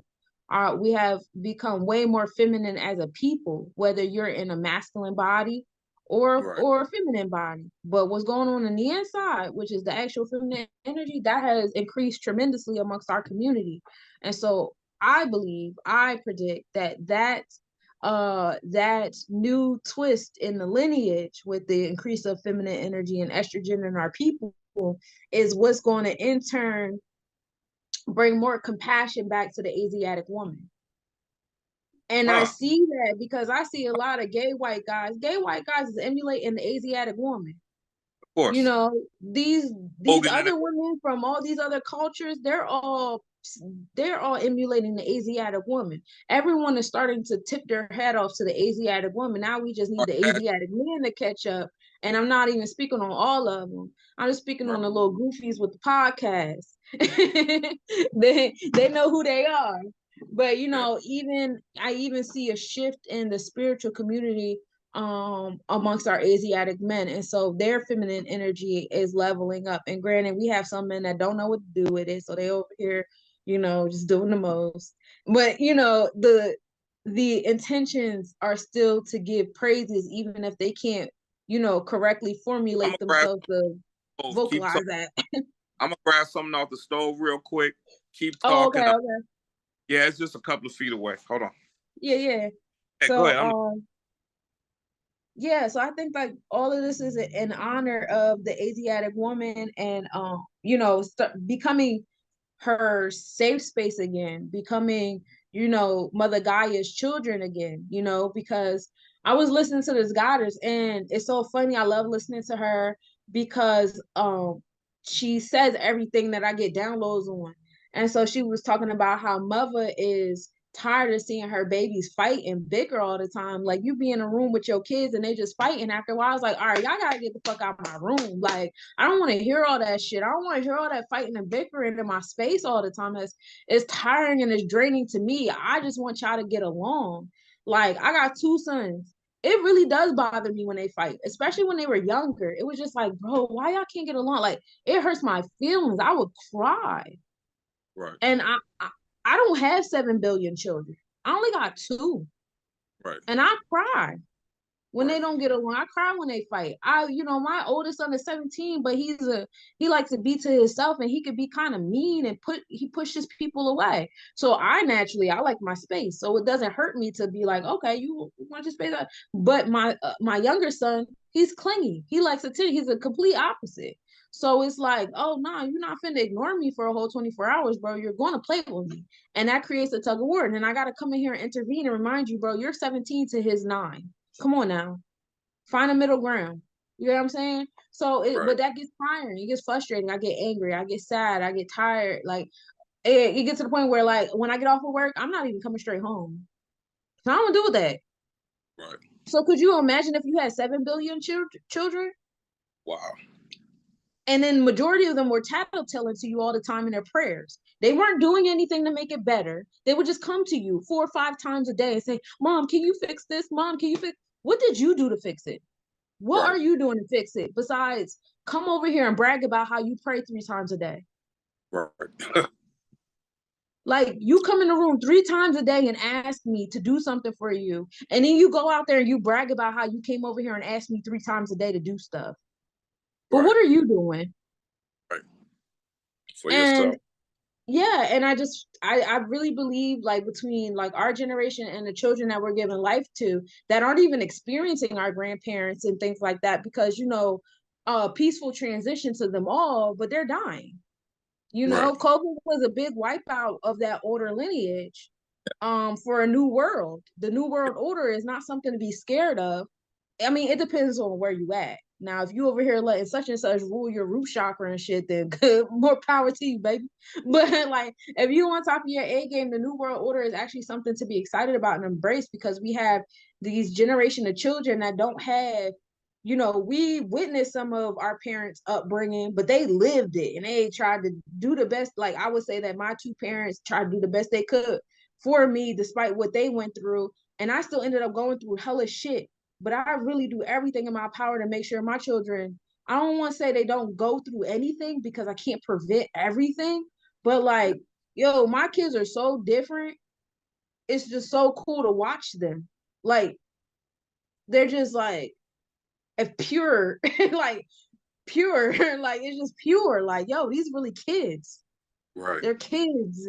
Like, they're not dealing with abuse. My kids don't listen to mainstream artists. My oldest child listens to music from the 1920s and EDM music.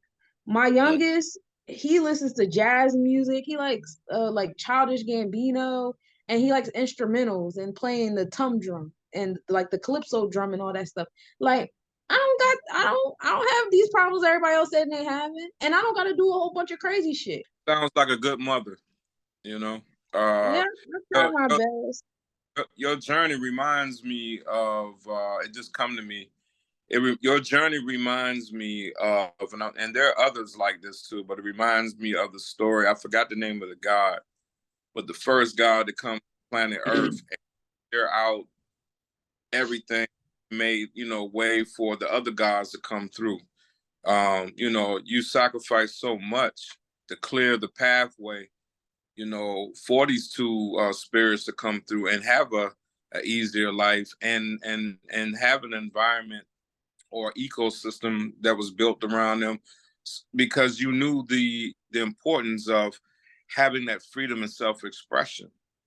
You know what I'm saying? So, you're doing, you're doing the damn job, and I feel you on that shit being like a pain in the ass. And sometimes you don't feel like dealing with it. You just, and that's intelligence. That's intelligence to know when because you don't want to go in there and like say some shit or do some shit that's going to take you a minute. You know what I'm saying, to back off of. So and I'm somewhat similar to that, because I live in a 22-story building. And I got 64 units of family housing out back. And I'm pretty much, like we were talking during the reading, my reading you did for me, I'm pretty much the only person like myself.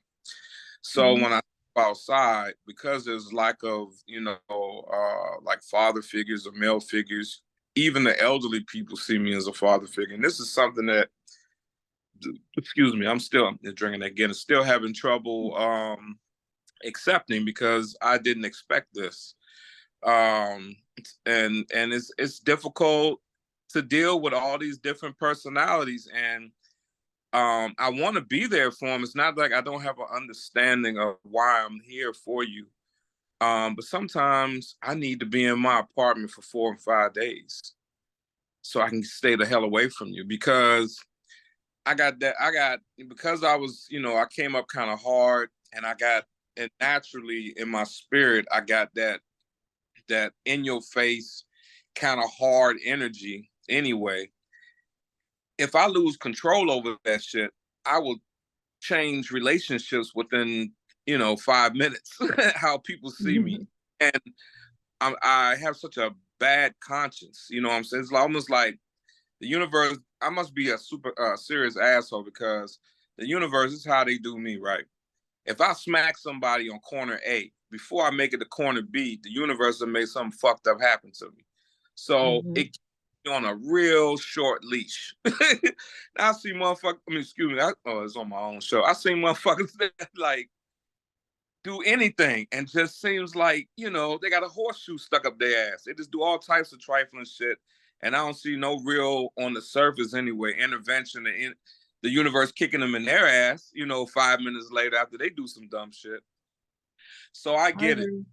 That isolation is important, because I don't want to use my gift. Let's say, I have a food program, and I think it's wrong of me to have this food to attract people to this food just to treat them bad. Mm-hmm. They're getting on my fucking nerves, and they often get on my fucking nerves, like big time. Mm-hmm. But it's the being here is a university for me, because carrying that pain, the only way I can find a way to relieve it is a better understanding of myself in this environment, and those people around me. And my ego, because see, I got certain things attached to my male ego that I won't do, I don't like. And these people are habitual line crossing motherfuckers. They cross every guy. I'm like, hold up, So what I had to come around to was I had to drop the ego and become more of a spirit. I didn't come here to judge these people. Mm-hmm. I can't help them. And, I hear echo in my head, either shit or get off the pot, bruh. Yeah, okay, we know you don't like pedophiles. You don't like rapists. You don't like this right here. That. But these people are on the bottom right here. Okay, and we sent you here to handle this shit. We know you can handle it.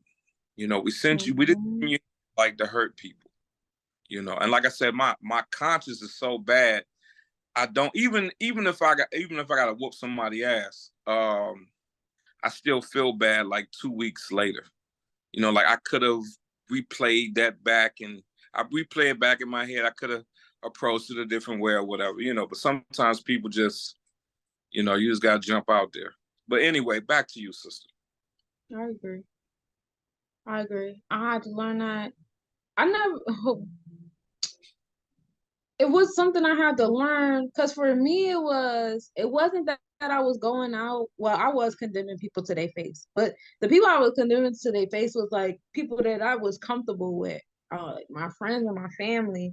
And I'm like, well, I just, I'm learning all this health stuff about how to eat and what to drink, and I don't want to drink alcohol no more, and I don't want to, I have my on and off periods with weed, but it'll be periods of time where I won't smoke no more.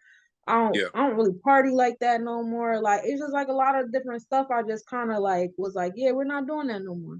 And so like I would tell them like, I really don't feel like you should do this, or like say we get into dialogue. It was like I was so passionate that everything led back to this conversation. No matter what we was talking about, it would always lead back to this same thing, because this is what I got going on. And Right. and you know, that would always turn into like, oh, you're no fun no more, this, that, and the third. It became debates, they thought it was funny, trying to, try to coerce me to do certain things I said I didn't want to do or whatever, or put me in situations where I would feel bad. Like, it was just weird. And it was just like, why are y'all going so hard to push me against me trying to better myself? Like, that's so weird. So like, I was judging them in my head. It wasn't so much like, it was periods of time where I was screaming, and I got some stories because people was just doing crazy shit. And it was just like, just be better, bro. Like, you not tired of hearing yourself complain about Right. the same shit and do the same shit? Like, what are we doing? Right. So I would get angry and I just kept my energy to myself. I'm not going to yell at you. I'm not going to disrespect you, whatever, but I'm not going to say shit to you. And if y'all don't get it, then y'all just don't fucking get it. And Right. so on my journey, I had to learn that I couldn't do that. You don't get to walk around and be quiet. I would like apply to jobs and just be quiet in the corner. I ain't want nobody to know who I was. Right. I don't want you to know I don't even like the fact they knew my fucking name. Right. Don't call my name. I don't like you know who I am. I don't want you to know what I do. I don't want to talk to you because in my mind I was judging, but I didn't think it was judging because I wasn't verbally being combative, but it was judging because it would be like I'll be in the room, like I worked at a warehouse.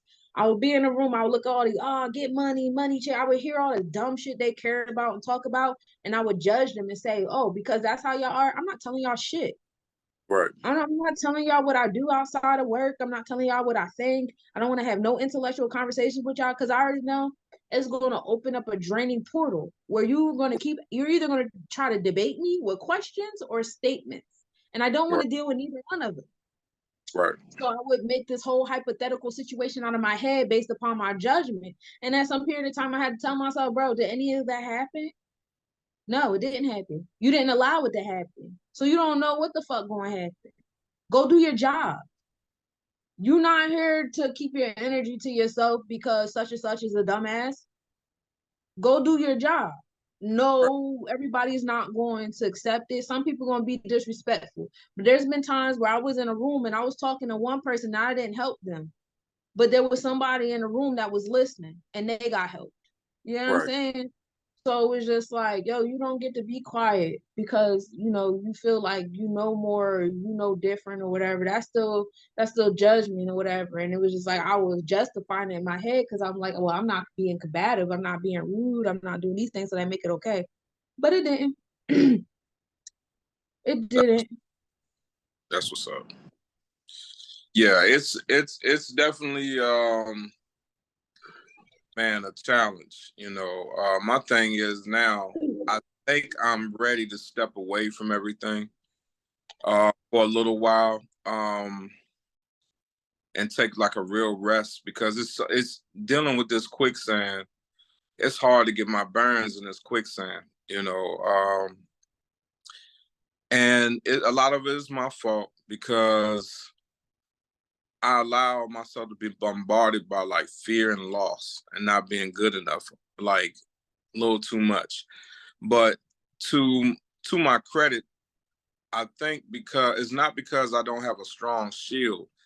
I think my shield is taking so much battering, you know what I'm saying, that its level of productivity is dropping, and that's just, you need to go somewhere and recharge that shield.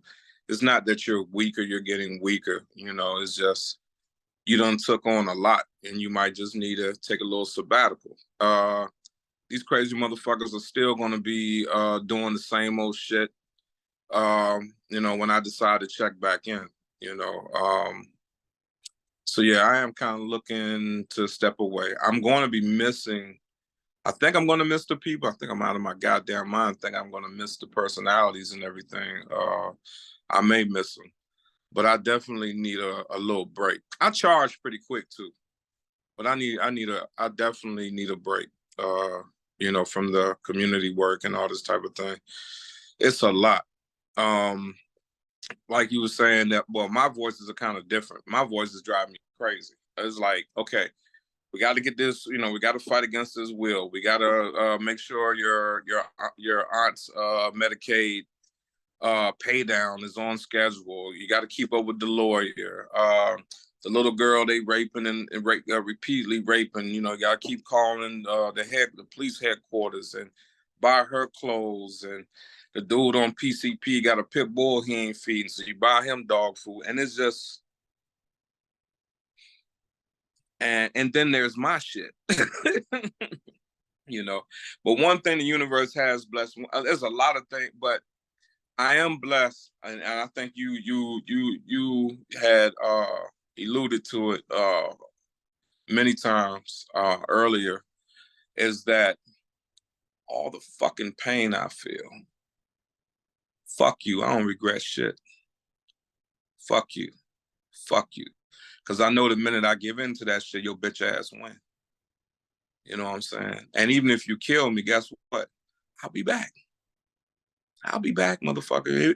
I just ask if you're going to take me out, just take me out quick. I ain't about all that suffering shit, but fuck it. Yeah, but I'll be back. And very much so what you were talking about earlier, I don't like losing. And I don't like people thinking they got one over on me. You know what I'm saying? Che Guevara, I'm paraphrasing, but Che Guevara was saying some shit like, he one of my favorite revolutionaries. He said some shit like, he don't care if he was the only true believer on the planet, you know, so be it, fuck it. He'll just have to be the only true believer. And that's how I feel about this shit. And I think that's why I'm in the position that I'm in. Because it's more than just I love being a Black man. You know, I love my Black people. But I know I'm more than just a Black man.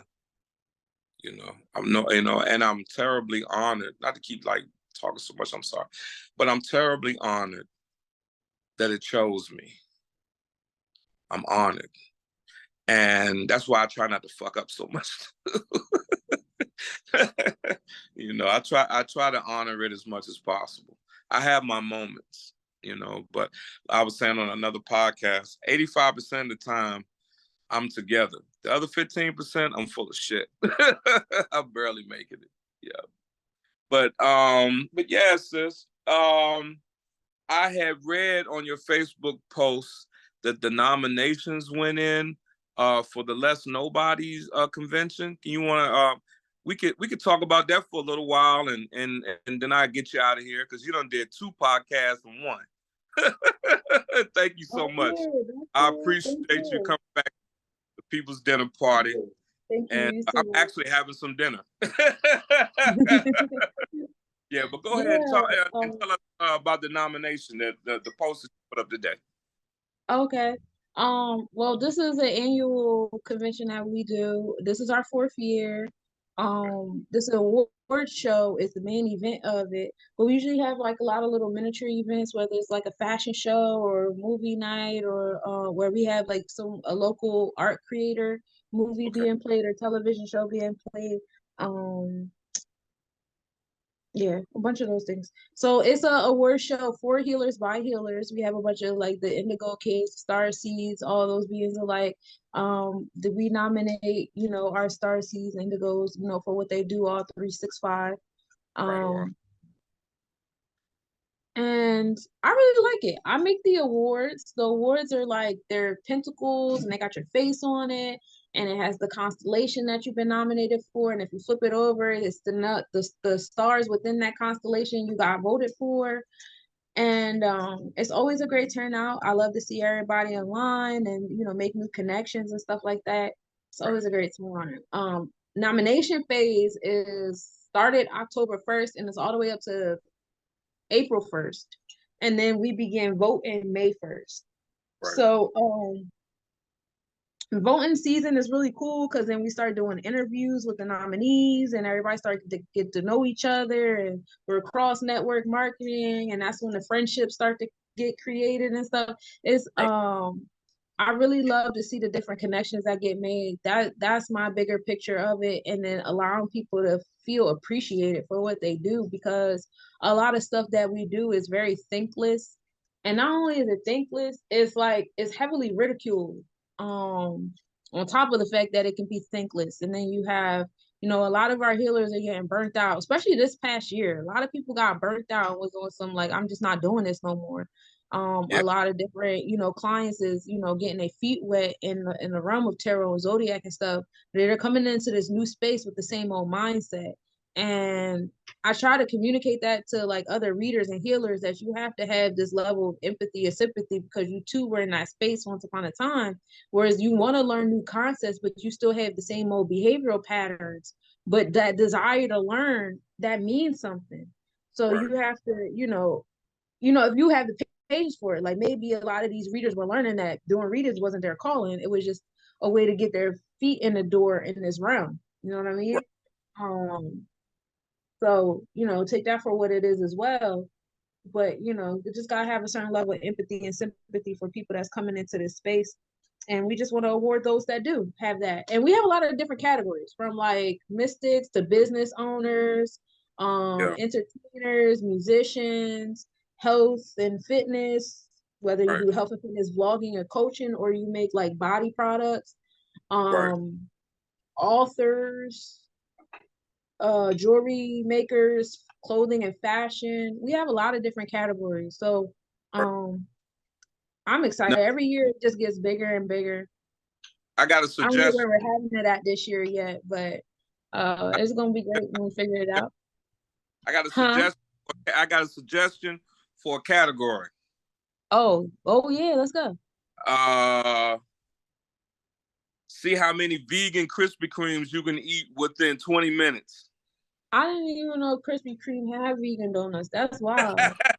They don't. I'm just messing around. Yeah. I was about to say, you about to put me on, because we don't have a Krispy Kremes over here. All right, we had to go all the way up to Pittsburgh. I got Dunkin'. Yeah, we got Dunkin'. But I like Krispy Kreme better because they literally make the donut right there and it'll be all warm. That's crazy. Yeah. That was definitely a childhood thing. We had family that lived in Pittsburgh, so that was a part of the road trip. We're gonna stop at Krispy Kreme. Yeah, I love that when that hot light come on, boy, it do something to me. Believed. Yeah. Well, look, sis, thank you for your wisdom. Thank you for your guidance. It's really been a treat for me in a lot of different ways. I love your creativity. I'm an artist myself, and like Erykah Badu said, what she do, that's her art. She's sensitive about her shit. And the way you move through life is very artistic. And I love the fact, I'm very isolated up here. So like you're turning me on to something that I didn't even know existed, that puts a smile on my face, having young people with these gifts, especially Black, and identify with this and real about it and interacting with one another. Because the powers that be definitely don't want that shit happening, especially the ones that are gifted and super empathetic. And I love the way how much fun you try to make this life for everybody. You know what I'm saying? With that convention. And I'm very proud of you. I'm very proud of you, and I'm very proud of the others who participate in this convention. And with that, I want to thank you. Oh, one thing I want to do before I close out. Your son, if he sees this is a message for you. Son, my man, you more of a man at 16, 17 years old than most of these men out here. And thank you for taking care of your mother in her time of need. You did. We need more examples of young men like you. And I just wanted to, take a few minutes to give you your flowers. I'm very proud of you, young man, and all power to the people to you. All right. Sunshine, Monie L, thank you so very much. And coming to the People's Dinner Party.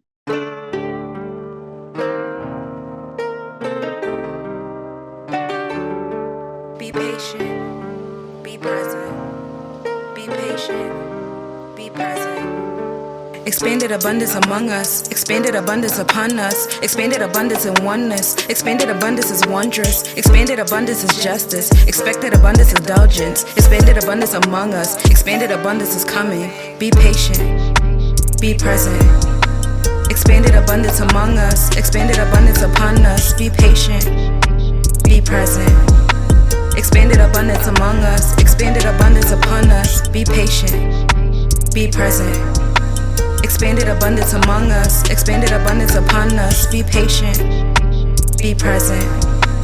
Expanded abundance among us, expanded abundance upon us. I am by my side, I can give me hope.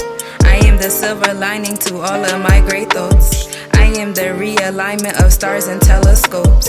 I am the intertwining atoms and microscopes. I am the silver lining and I am so golden vibrant. The past and future design me. Be present is so exciting. I see in front and behind me. I am on my own timing, cause I am self-centered. Leo ascended shining. I'm so outstanding, I'm so outstanding. I'm so outer space landing on stars and planets. I go out of my head daily just so I can see so far out of what God gave me. These lamps get wavy.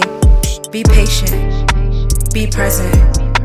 Expanded abundance among us, expanded abundance upon us. Be patient, be present. Expanded abundance among us, expanded abundance upon us. I balance my pride, I balance my ego. In tune with my highs, embrace them with my lows. Got that duality fit on Uno. Got that personality split on 2 dose. Flirting intimates, twerking with my friends.